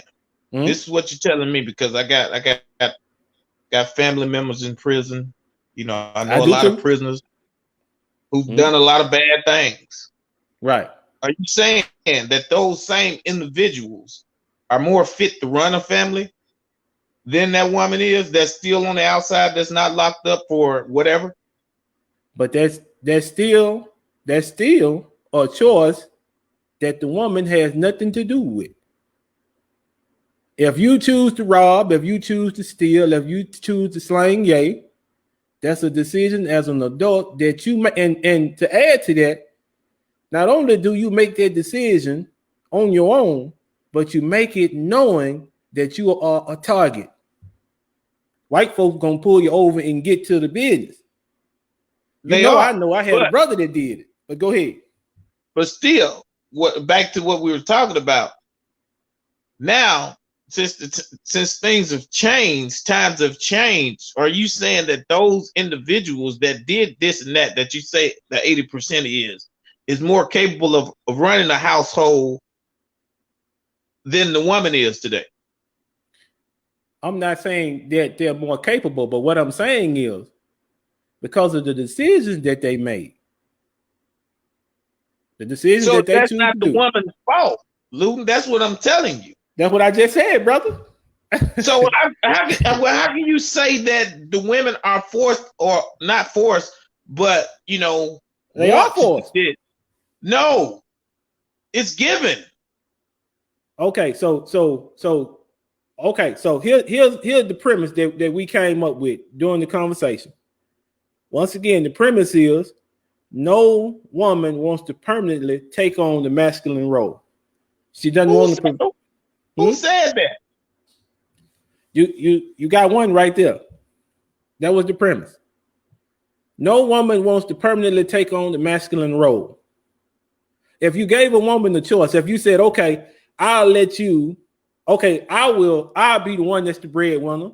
I'll go out, fight the world, bring the resources back that we need. And the only thing I need you to do is stay in your feminine, raise the children, take care of the house, look pretty. That's all you'll have to do. Which one? That'll be 20-80. Yes, no. Which one would you choose? So you saying 80 would say, okay, I'll do that, and 20 would say no. 80 would say no. 80% of women right now would say no, that's not what I want to do. I date. I'm out in this single life every day. Right. And if you tell a woman, hey, I'm looking for somebody to, cook, clean, be the housewife, they're gonna look at you like you're a fool. Okay. Well, I must say then, because your dating life is an anomaly. It is, because listen, I have had several conversations, and then look, during the week we did a social experiment. I'm in a city, right? Right. I'm not in no little hick town. I got you. I understand. You know what I'm saying? I did a social experiment this week. Right. With all my followers on Facebook, and they are from around the country. And the social experiment yielded that fact. Most women today do not want to go out and fight the world. That's not what they want to do. So when you say the followers you have, right, and you're a pretty respectable person, I hope so. I'm pretty sure your followers ain't the same type of followers I got. Okay. So you're saying you're preaching to one side, to a certain audience. Everybody is not getting your logic. You see what I'm saying? Because you're not reaching out to all types of women. You're just reaching out to a certain type. So yes, you're going to get the answer that you're looking for, Luke. But now listen, these are not people who come from the same walk of life. They're not. Luke. So the sample size that I'm talking about, I can safely say that sample size takes into consideration the majority of women that we're discussing, the majority of circumstances. You got mothers who are married in that situation. You got single mothers. You got women who have they chose to live an alternative lifestyle all across the board. I'm talking with women and I'm asking them, which role would you prefer? Even women that are homosexual. It still won't equal out right, Luke. Okay, well tell me why. Because you're telling me this is what you're telling me, Luke. Because you said different women from all walks of life, right? Right, right, You may have one homosexual, one bisexual person. You may have one stripper, but you got 10 housewives. You got 7 women in a relationship. You got 3 single women. So unless you do an experiment with one, you're Right. not going to get your correct answer. You see what Well, I'm saying? Well, see, you just said it. Now we're not talking about precision because you said percentages, didn't you? Yeah. So we're not talking about precision. You talking about asked the percentages. question, cuz you said this is what you said. Right. You said that I got different people from different walks of life, Right. and they all agree with me. Right. All agree with you by percentage. Right. Right. And I'm saying that the percentage gotta be wrong if you're not doing it equally. Okay. So You see what I'm saying? I get where you're coming from. So in your experience, you're telling me that when offered the feminine role, when offered that, women are going to overwhelmingly choose not to be feminine. No, Is that what you're telling me? no.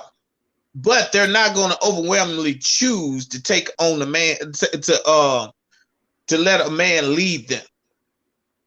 Okay, now, but hold on. Now, I think we getting things kind of convoluted. What I'm saying is, femininity, right? Right. Staying home, being a housewife, taking care of the house and the necessaries that surround the kids and making sure that everything is done. And then masculinity, going out into the world, 8 to 5, bringing back the resources to the house. Of the two, which one do you want to do? Which one do I want to do? No, I'm saying of the two, which one? The question would be to the ladies, which one would they want to do? Do you want to go out and struggle in the world, get a headache, come home tired, or have to be subjected to men who are not your husband, who don't care about you, who don't love you, or stay at home? And the only person that you have to deal with over you is the man who stood before God and said that he loved and cherished you. Which one do you think they pick? Lou. Huh? I'm listening to you, bro. Come on. We can't be living in the same world, Lou. We have to be. We can't be, because out of every 10 women, 8 of them got a job. Out of every 10 men, only 3 got one. So what I'm asking you, what I'm asking you, what I'm saying is that's because they want to go out and get their own. That's because they want to have their own everything. That's because they want to provide. You see what I'm saying? The 3% of men out of that 10, out of that 30% of men, they want that, but you got 70% of them saying, I could live off a woman, or I could sell dope, or you see what I'm saying? You don't have 80% of women in prison for trying to sell dope or certain things to get money. They're going out and working. You see what I'm saying? The most powerful person in my company is a woman that worked to get to where she is. Are we saying that this woman, if she had a husband that was making enough to take care of all of the needs of the family overwhelmingly, do you think that woman would still be in the same position? Or would she be at home? No, she would be in the same position. Okay. Wait, Luke. You look at people like Oprah. Okay. And you're saying to me that Oprah wouldn't be the woman that she is if she had a man that took care of her on $100,000 salary. She'll give up her lifestyle, who she is, who she would work hard to become, just because she got a man that takes care of her. This is what you're telling me. Listen to me. Oprah, you can't use Oprah as an example because she falls outside of what a normal regular woman is. The normal wages, the average wages for a woman in the United States is $32,000. That's not even the average wages of a black person, Luton. You can't be. You can't. You gotta be. We can't be living. We can't be living. The average. The average income. Look it Lou, up. Lou, listen to me. And if you look up just Humphreys County right now, the average income to a home is $13,000, and you're telling me the average income for one woman is $32,000 a year? That's no 32, because the average income for a man is 40,500. No, a black man. Where they got these jobs at? All men in the United States. In what states, Lou? You only got 5 states that probably pay like that. 40,500. I want you to look it up. It's impossible, Luton. 40,000. Okay. It's impossible. You only probably got 5 states that can pay that kind of money. No Midwestern states, no Southern states. So you telling me where this ratio is coming from? Just from New York, California, Texas, Chicago, where Illinois? Now, because when you I was wrong. I was wrong, brother. Uh-huh. The median income for a man, average $1,022 a week. That's $53,144 a year. Let me look it up.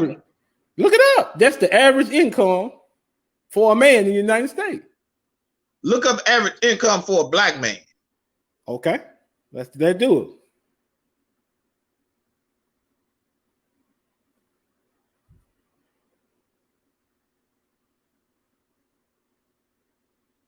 Average income for a black man, $36,785. Now look up average income for a black woman. Okay, black woman.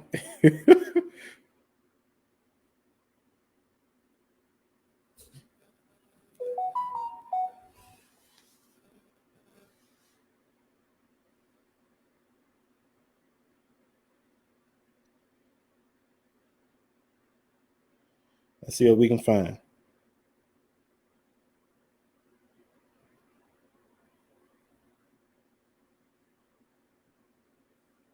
Because you're dealing with a realist now.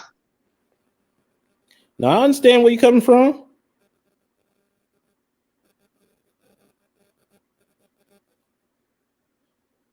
Let me look it up. Let me see.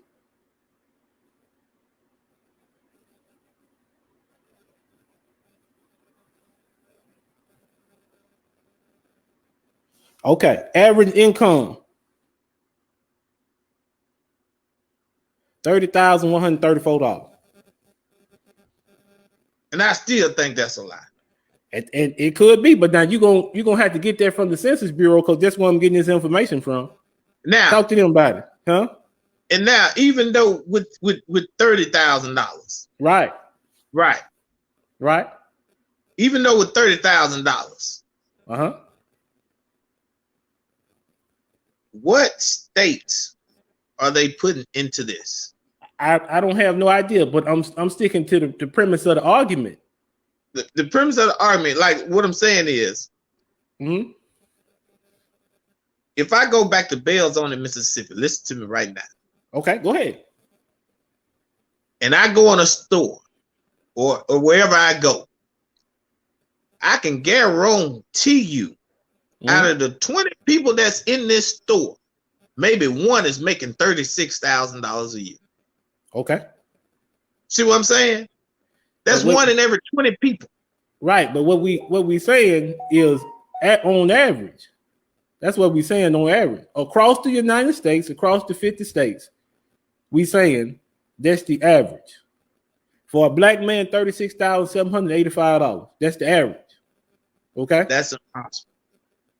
So now, if you saying that's the average, and women are making less than that, that's impossible. Where are these women that you talking about with these wonderful careers that's bringing in more than the average woman? Where are these women? Because now here's the thing: if these women exist and they exist in mass, right? Then that means that the average salary for women should be higher than it is than what they said, right? No, because women outnumber men. But we're not talking 10 to about 1. men. We're not No, talking no, about black men. men. Black women outnumber black men 10 to 1. So their number would be way lower. What I'm saying is the sample size is all women. All women. Right. So if it's all women, if the women that you described were more frequent within that distribution, wouldn't that push the average up? No. It wouldn't. I give you this example. I'll give you this example. Chicago, Illinois can have 1,500 murders. Okay. New Orleans can have 500 murders. Okay. Who you think they'll say is the murder capital of the world? Well, they would say that New Orleans was because the population is smaller. That's what I'm saying about the women to men ratio when we're doing this. But we ain't comparing men to women. We comparing women to women. We're comparing women's salaries to men's salaries. That's No, what we're not.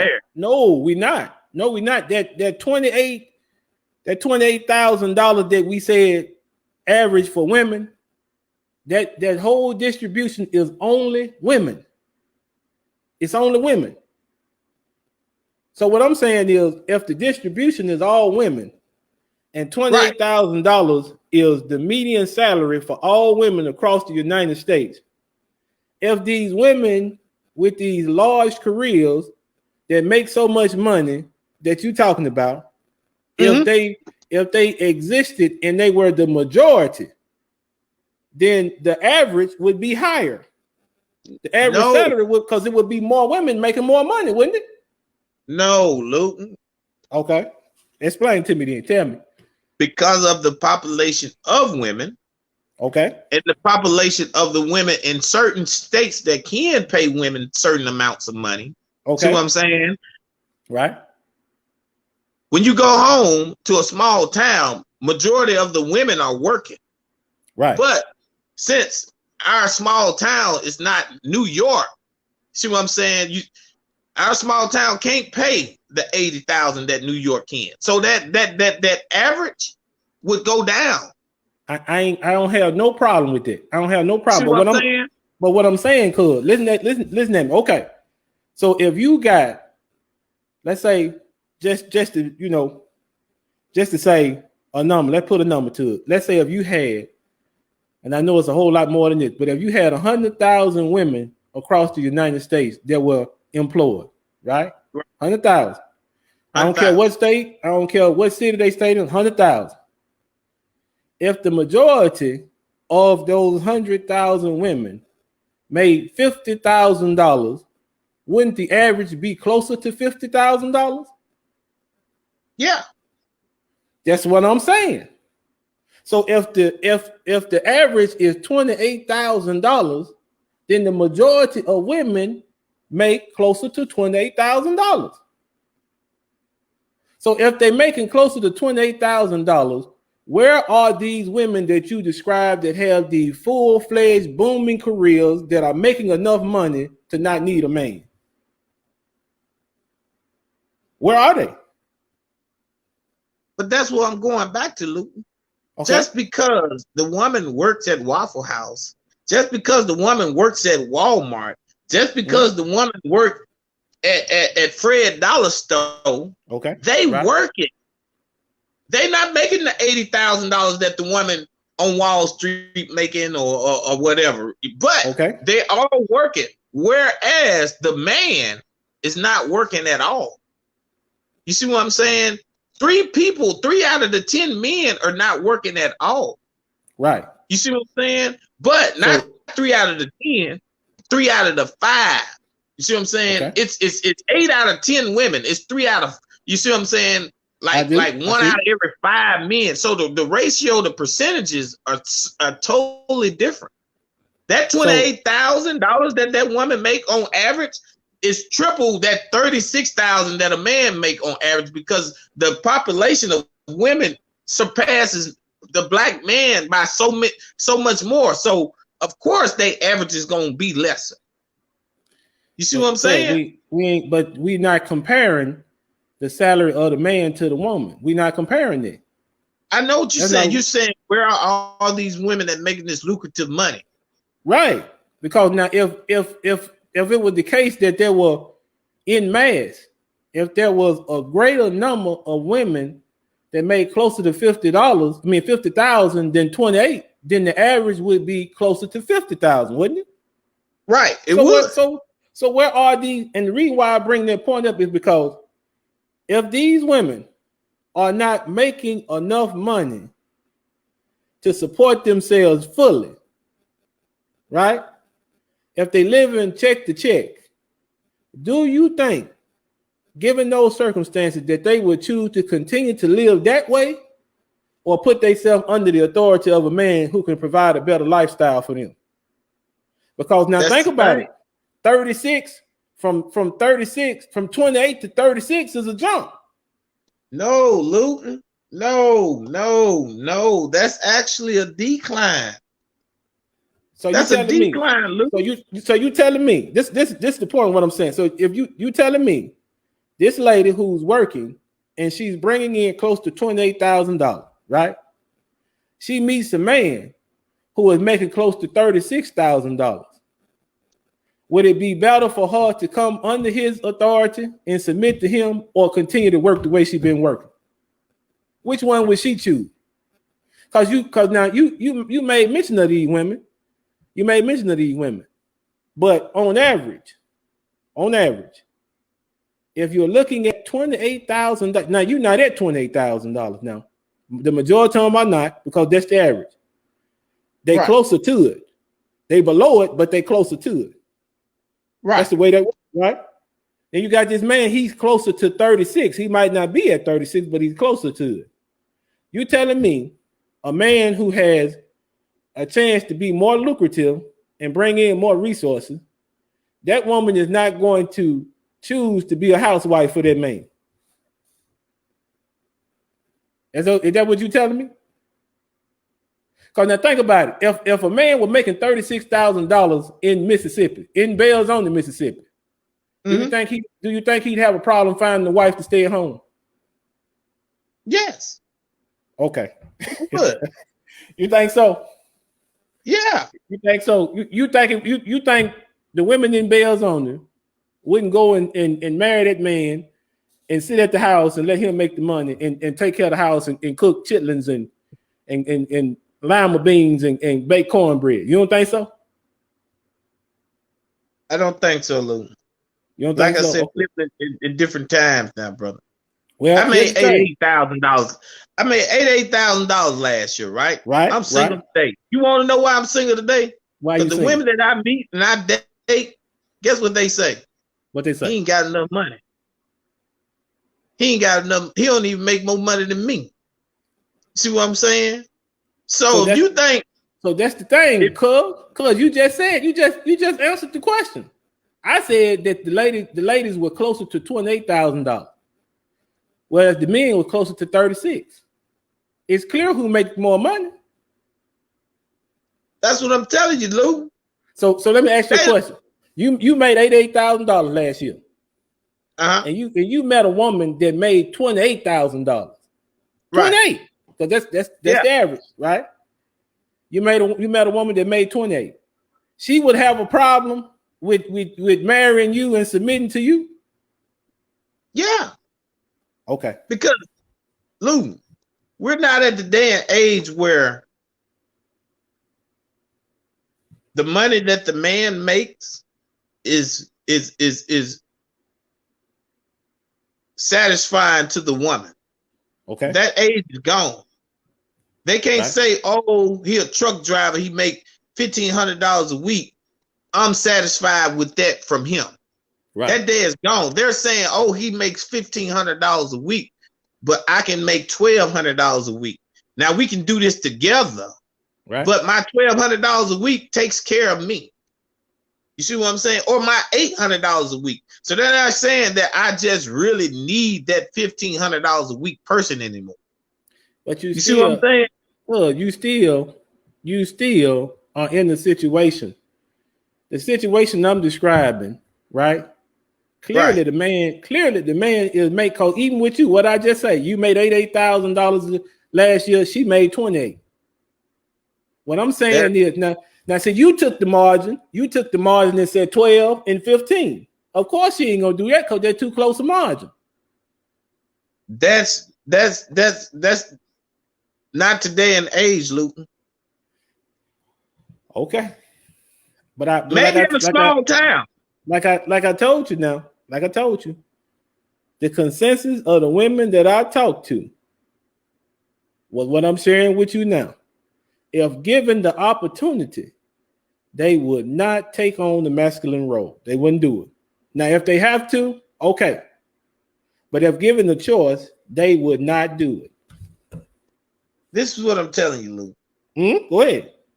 When you look at graduations, Okay. when you go to any graduation, and this should help you clear it up. All right. The majority of people graduating is women. Are women. Right. Right. And the majority of the people getting these good jobs right now are the women. You see what I'm saying? So how you gonna say that since the majority of people graduating, majority of the people getting the good jobs is women, how you gonna say that women should want to rely on men when we're outdoing these people? Because scarcity creates need. You get me? Scarcity, Yeah, I know what you're saying. Scarcity creates need. There are the average, we just saw the average salary for a black man was 36, wasn't it? $36,000, right?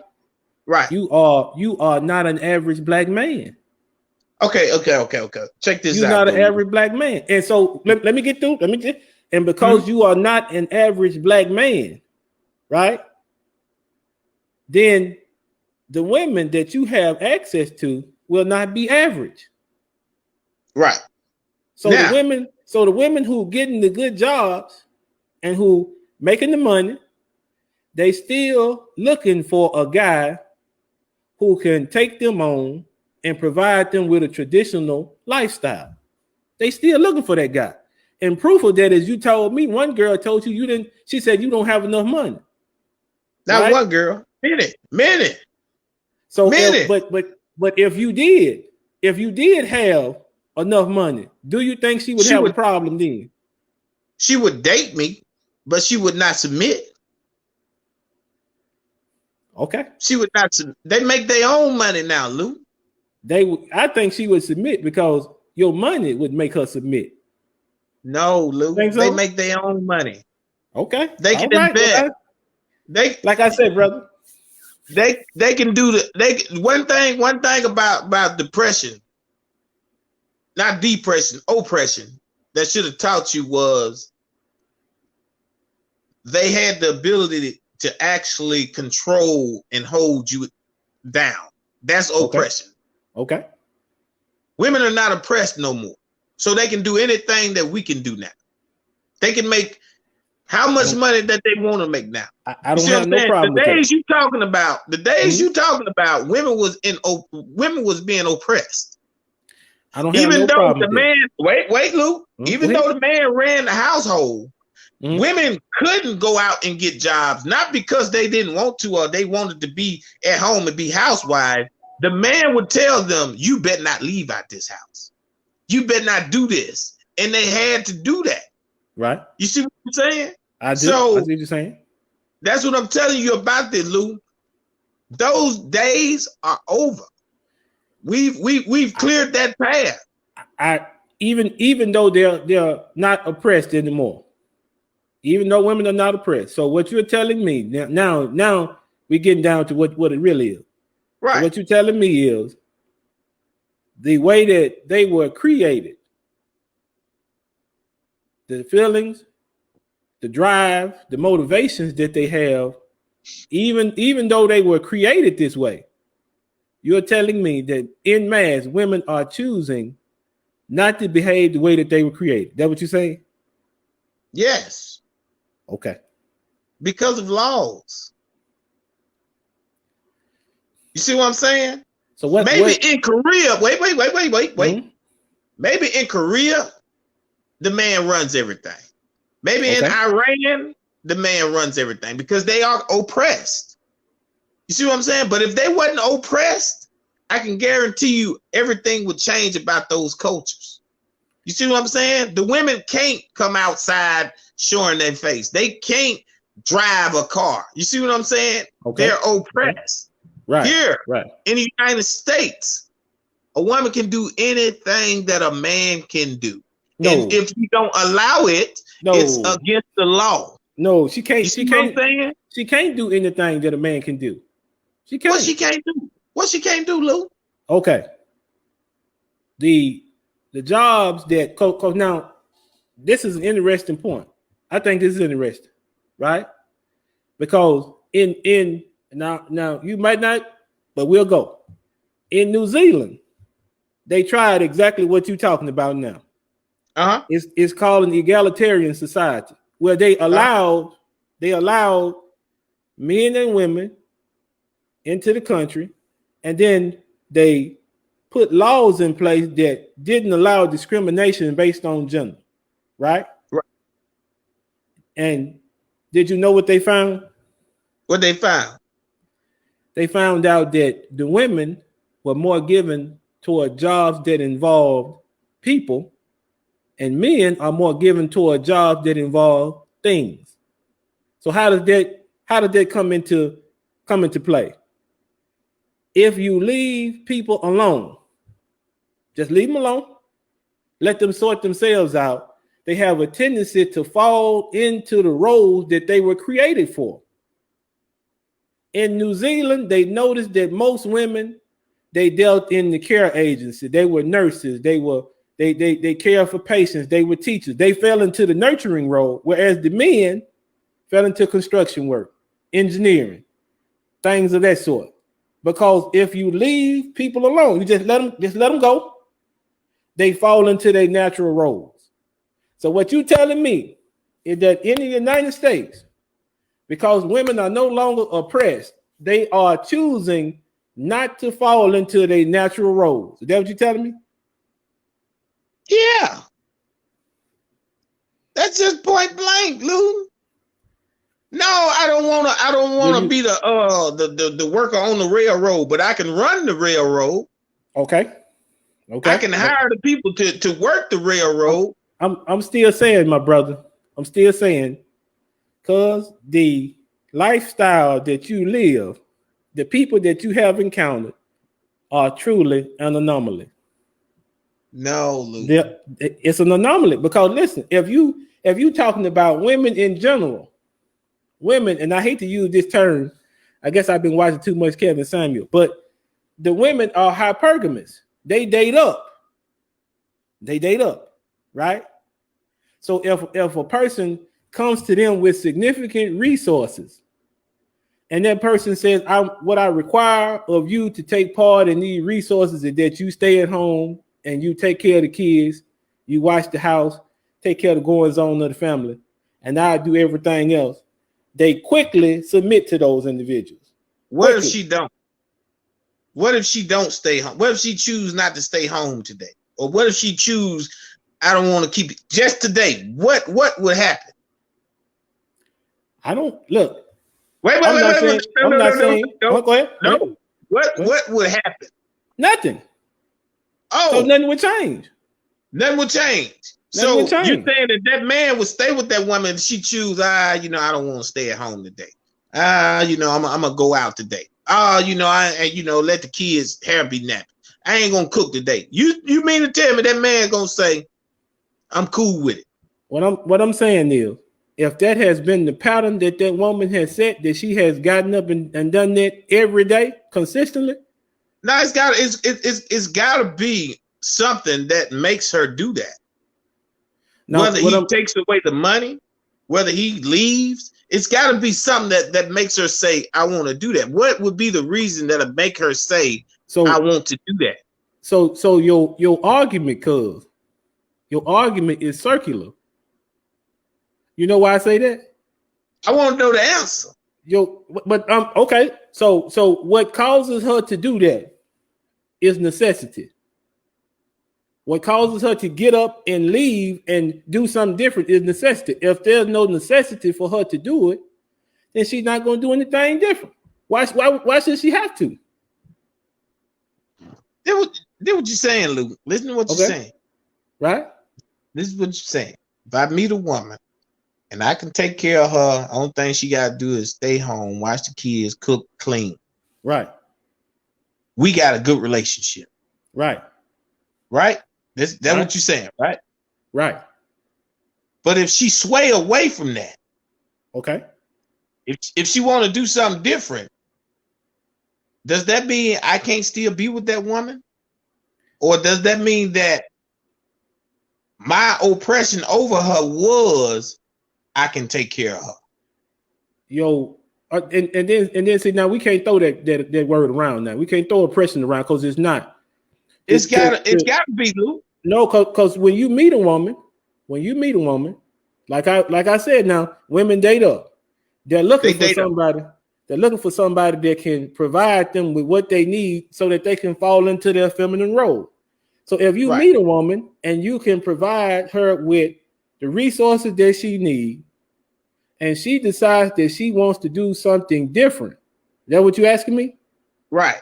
And if she decides that she wants to do something different in that particular situation, then there is something else that's going on in that relationship that shouldn't be. Because if all things are the same and nothing has changed, then she's gonna be doing the same thing. One thing about the mind, Luke. Mm-hmm. One thing about the mind is right. Everybody has one. It's unpredictable to the other person, no matter how much you think you know somebody, right? I can't say that because we all creatures of habit. No, Luke. You don't think so? The mind is the only thing that we cannot control of another person.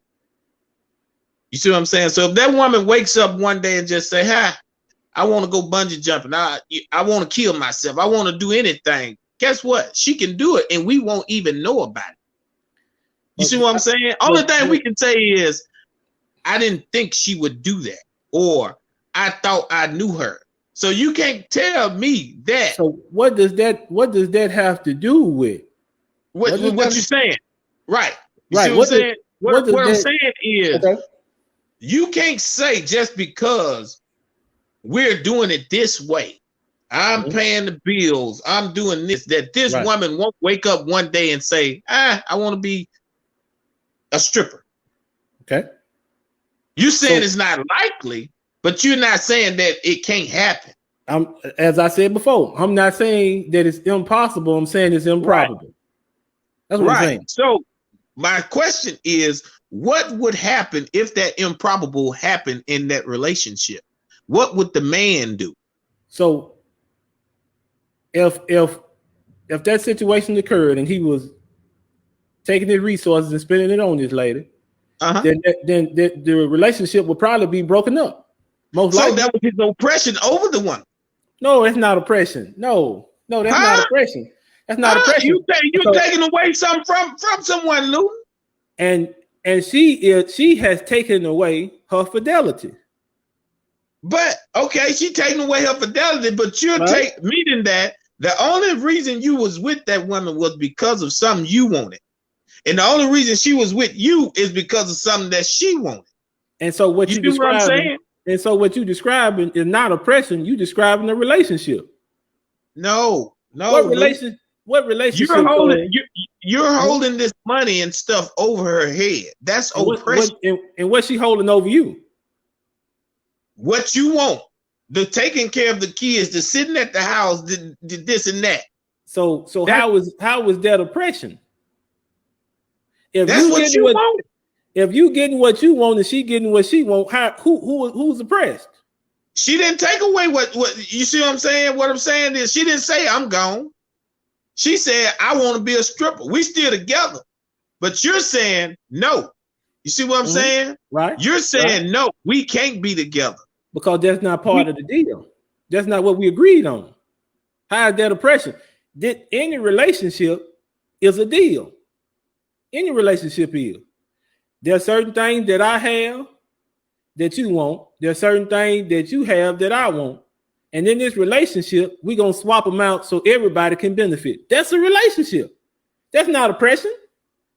How is that oppression? So this is what you're saying. What if that guy lose his job? Do she Yes. have the right to leave then? Is he honoring the deal? Do she have the right to pack up and leave? She got the right to pack up and leave. That's not a good relationship there, Luke. Well, that's what I'm saying. That's not, okay. that's not Okay. a good relationship. Okay. See what this is the thing. This is the thing I don't think we see eye to eye on, but I see where you're coming from.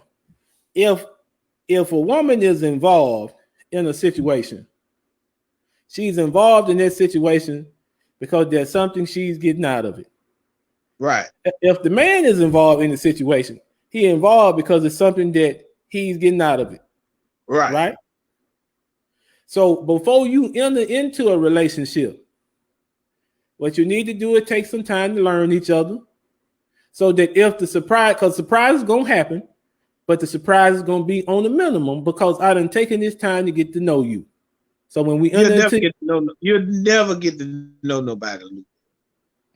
You got to know their tendencies, but you'll never get to know nobody. And I guarantee you done been around people that you thought you knew that done did stuff that you said, wow, I didn't think she would do that, or I didn't think he would do that. but here's the thing: in those situations, cuz if you think back on them, they showed you signs. No, Yeah, they did. They showed you No. signs. no. So you mean tell me something hit you out the blue and you didn't see no signs that it was coming? Millions of times. Millions of times. Well, you know what, cuz? You know what? You need to pay more What? attention. I pay attention to everything, cuz. You need to pay more because listen, they're and especially in a marriage, you don't think it's signs that something is going wrong? You don't think that man sees signs or that woman sees signs that something could be happening? You don't think Sometimes so? she do. Sometimes she don't. I give you this one. No, Okay. I ain't gonna give you that one. I ain't gonna give you that one. Okay. I ain't gonna give you that one. Don't give me that one, then, cuz. Give me another one. Reason why I ain't gonna give you that one. I'll forget it. You know, we went to school with people Right? all our lives that we didn't even know was brothers and sisters. I agree. I know. And you know why we said that? Because I didn't think this good willingly man would cheat on this good willingly woman. Because Right. that's what we thought. And we thought we knew that person. That's right. See what I'm saying? Right. But in actuality, we didn't know that person. Everybody has their own mind. I agree. I'm not disagreeing with you, but the people And that's that what I'm saying about the mind. The mind is whatever the mind. If your mind, Mhm. what you want to do right now says, you know what? I want to go and get me a beer. Mhm. I don't think you'll do that, Right. but that's your mind. I agree. You But see here's what I'm the thing. saying? Here's the So thing. that's what I'm telling you. You'll never really know someone. But what you saying, cuz, what you saying is for those individuals that we never knew were sisters and brothers, right? Right. The people that were closest to that particular man or closest to that particular woman, you don't think that they saw signs that they were getting ready to do something they weren't supposed to? I'm gonna tell you why I say I believe that the signs are there, because especially with us men, you my homeboy, me and you got a close relationship, bruh. I'm finna go over here.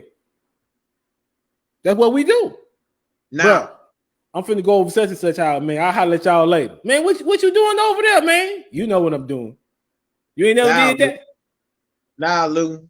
It's Okay. been plenty of time we was in high school. Somebody get pregnant, and the Right. baby by somebody totally different than who we think it is, because we didn't think that person would sleep with that person. We had it in our mind. That other person that she's actually pregnant by is the farthest thing from our Right. mind who this baby might be by. You see what I'm saying? But were you close enough to know who she was talking to? Yeah, Okay. of course. Evidently, What class we graduated in? evidently, cuz, listen to me now. Evidently, because you didn't know, you wasn't close enough. Lou, what Huh? class we graduated in? 2001. I'm with you. Right. I'm with you. And you Right. don't remember instant. You don't remember instant where somebody disappeared. I know exactly what you're talking about. I know exactly. But what I'm saying is, if you were close enough to her to know her, you know what she was doing. You know, because I guarantee close. I guarantee you, it's some girls in that class that knew what was going on. Is that what you're telling me? It was you telling me that nobody know, It was a shock to many, though, Lou. but not all. Not all, but it was a shock to many. So that's what I'm saying. If you didn't know, you weren't close enough to know. It was a shock to some that was close. I'm still saying.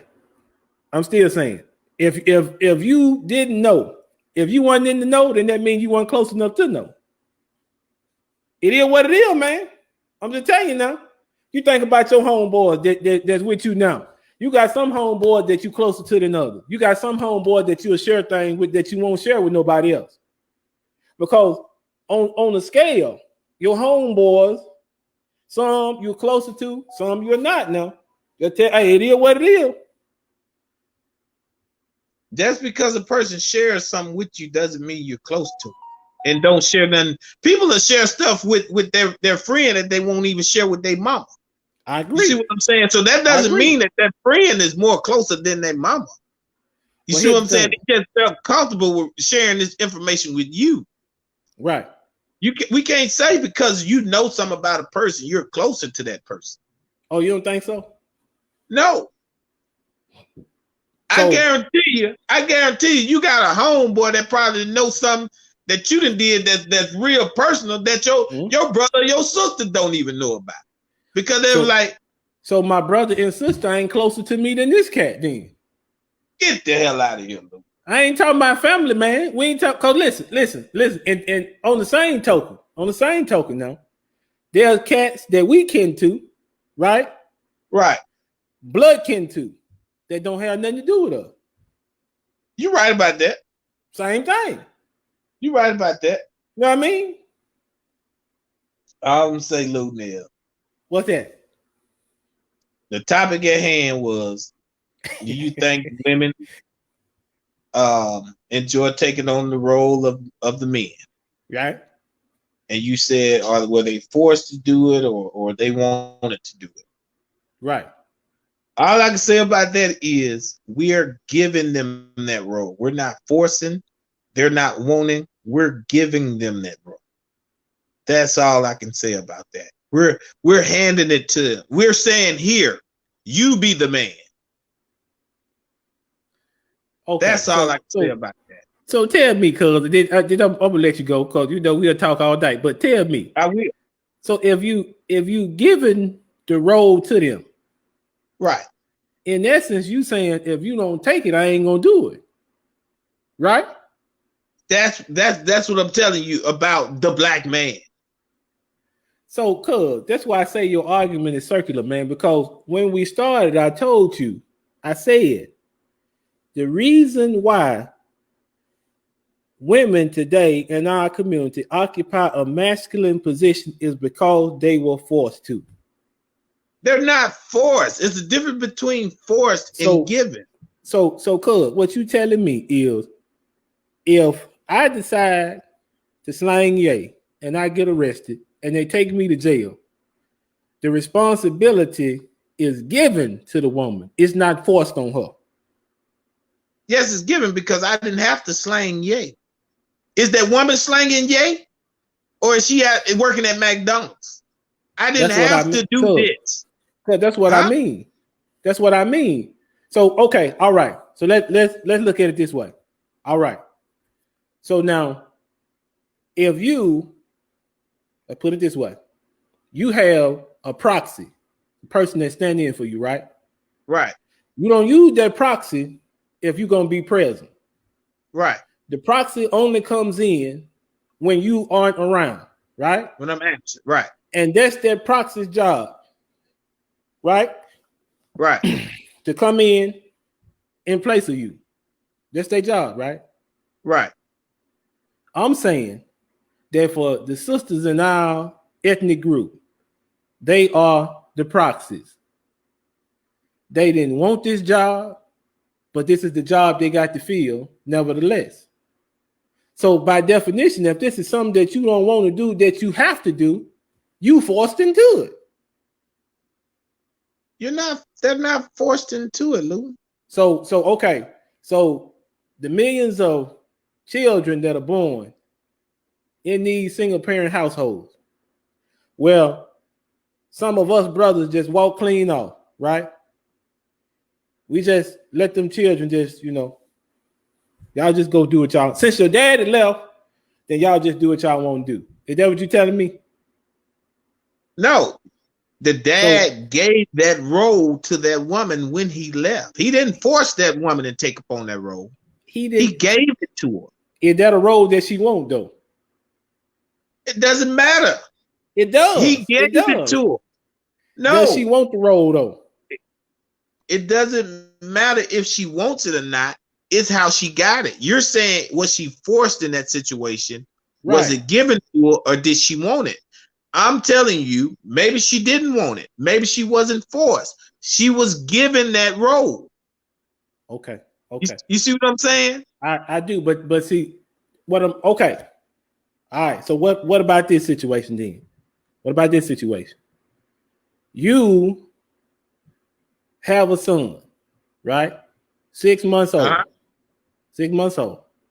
Right. He loves sweet potatoes. Right. Right. He hates green beans. Right. So when you feed him green beans, do you give it to him or do you force him to eat it? He don't like green beans now, bro. That would be forcing. The women don't want our role, brother. Huh? They don't want to do what we doing, bro. They don't want that. What is we doing now? All right. Tell me. As I mentioned, man, you are, and you know what you're doing because you are an above average brother. $36,000 is what the average is. You above average, right? No, I'm not. Let's break this $36,000 down to the man and that $28,000 to the woman. When you say $36,000 to the man, you gotta take out. Let's take out child support now. Let's take out all the other stuff that comes out from the man. Let's take out, wait a minute, let me finish. You can't take that out because you say we ain't doing nothing. Wait a minute. Wait a minute. Just because we ain't doing nothing. Now let's add on to that $28,000 that woman making that the government assistance is given to. Let's add to that. The child support that she's getting. Let's add to that. You see what I'm saying? Those are outliers. Those are outliers. Yeah, but it's added to that $28,000. You see what I'm saying? That's why you see the women that makes these $28,000 on lavish vacations and stuff, and you like, dang, I made $90,000. I can't go there. You see what I'm saying? I'm like, dang, I can't buy that. But still, when you send in child support, who is in the masculine role? The woman. No, she's not. Yes, she is. Because she receiving. You working to give. You in the masculine role. No, you're forced to give.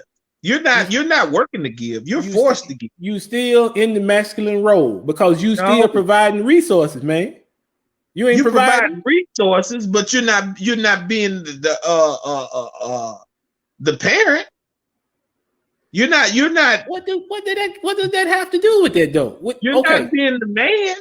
Okay, so you mean to tell me that she is assuming the masculine role in that situation, even though she has to do absolutely nothing to get the money from you?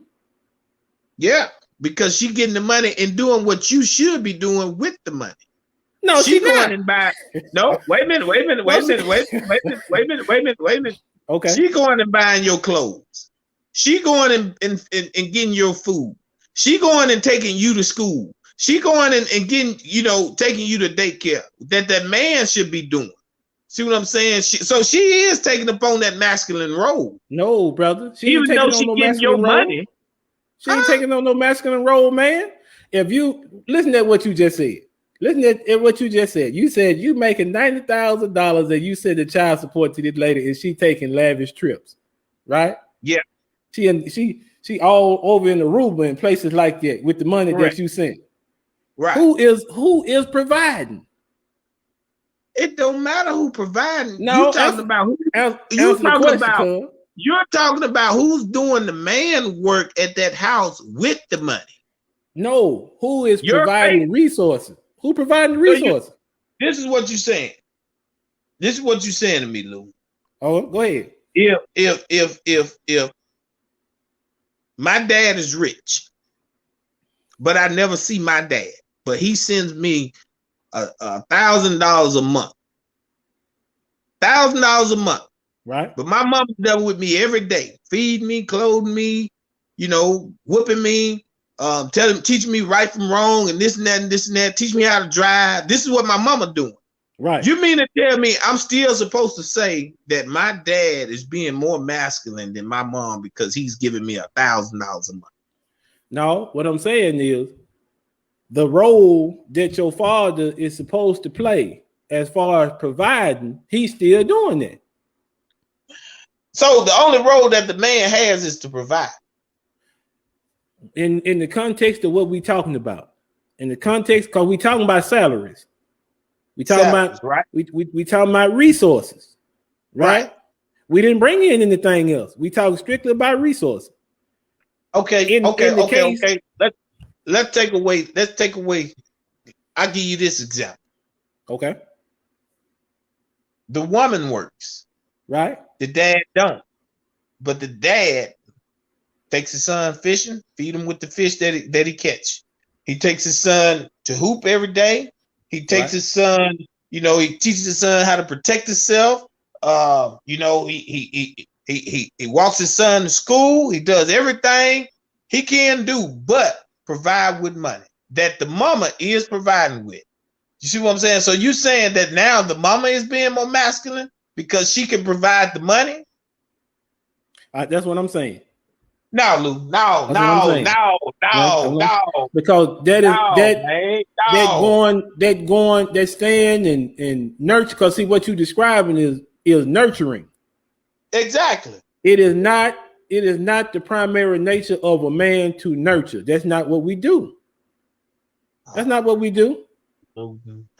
The primary responsibility of a man, if he recognizes it, is that he's supposed to provide and protect. Lou. I'm gonna tell you. That day and age is gone, man. It ain't my fault. No, most what I'm people saying, get raised by the computer today. What I'm saying is simply this, cuz if the black man, my brothers, if the black man approached our black sisters with a traditional way of life, I'm saying that they would be more prone to accept us as their husbands if we will approach them with a traditional way of life, because that would allow them to fall into their femininity, and they would be happier in their femininity than taking on the masculine role of providing for themselves. That's all I'm saying. What I'm saying, Lou, is of course they would. If that was still wait. What are we arguing about then? If that was still the norm. Okay. That's not the norm anymore. This is what I want you to do, cuz. This is what I want you to do. All of the women in your life that form this this separate segment of reality, what I want you to do is I want you to talk to these women and ask them which one they would prefer. Okay? That's what I want you to do. Because in mass, when I talk to women, that's what they say. They say they would Go. rather a traditional way of life. Good. You got to Mhm. reach out to you got to reach out to different culture, different ages, different type of women. You can't reach out to the So- same crowd. So what I want you to do then, is that's what I'm asking you to do. I'm saying, since my sample size is too small, why don't you include your sample size and let's see if it's any different from what I found? I want you what I want you to do is shoot me a message on Facebook with Right. that question. Okay. And I'm gonna post that on all my social medias, and we're gonna get a vote on that. we'll And get it share it then, on your we'll share it the next time we talk. right. We can do it next week. Ain't no problem. I'll be here next Make week. sure you hit me up, cuz it was nice talking to you, nice seeing you, man. Saw So you in a was, long cuz. time. So was, All man. right, Good boy. to see you, bro. Oh yeah, all the time, cuz. Peace All out. right, man. We holler at you later. Oh yeah. So now that was a very, very spirited debate. I'm glad Cuz came on. But now here's some final thoughts. And I think that it's necessary for me to make a distinction, okay? When we talk about the masculine role, we're talking about roles that ordinarily a man would fall into, okay? Providing and protecting. And when we're talking about feminine role, we're talking about that role that causes a woman to nurture, to teach, to help her children to become emotionally stable. Those are what we're describing here. And in mass, what I found through research and through certain polls is that if given the opportunity to rest in their femininity, most women will choose to do just that. Even though there's a lot of women out here that are working, they're providing for themselves, they're paying car notes, they're paying utilities, they're paying rent, they're paying insurance, they're paying cell phone bills. If given the opportunity to come under the leadership of a competent, capable man, that's exactly what they'll do.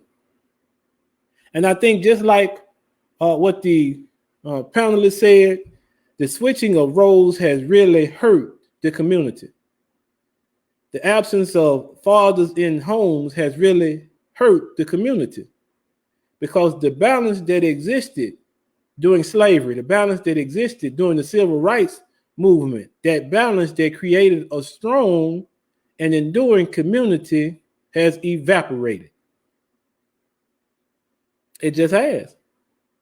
So much so that there is trauma attached to the way that many of us has been raised. Now, the two panelists, they spoke about, the interactions that they had growing up under a single parent. One grew up under a single father, one grew up under a single mother.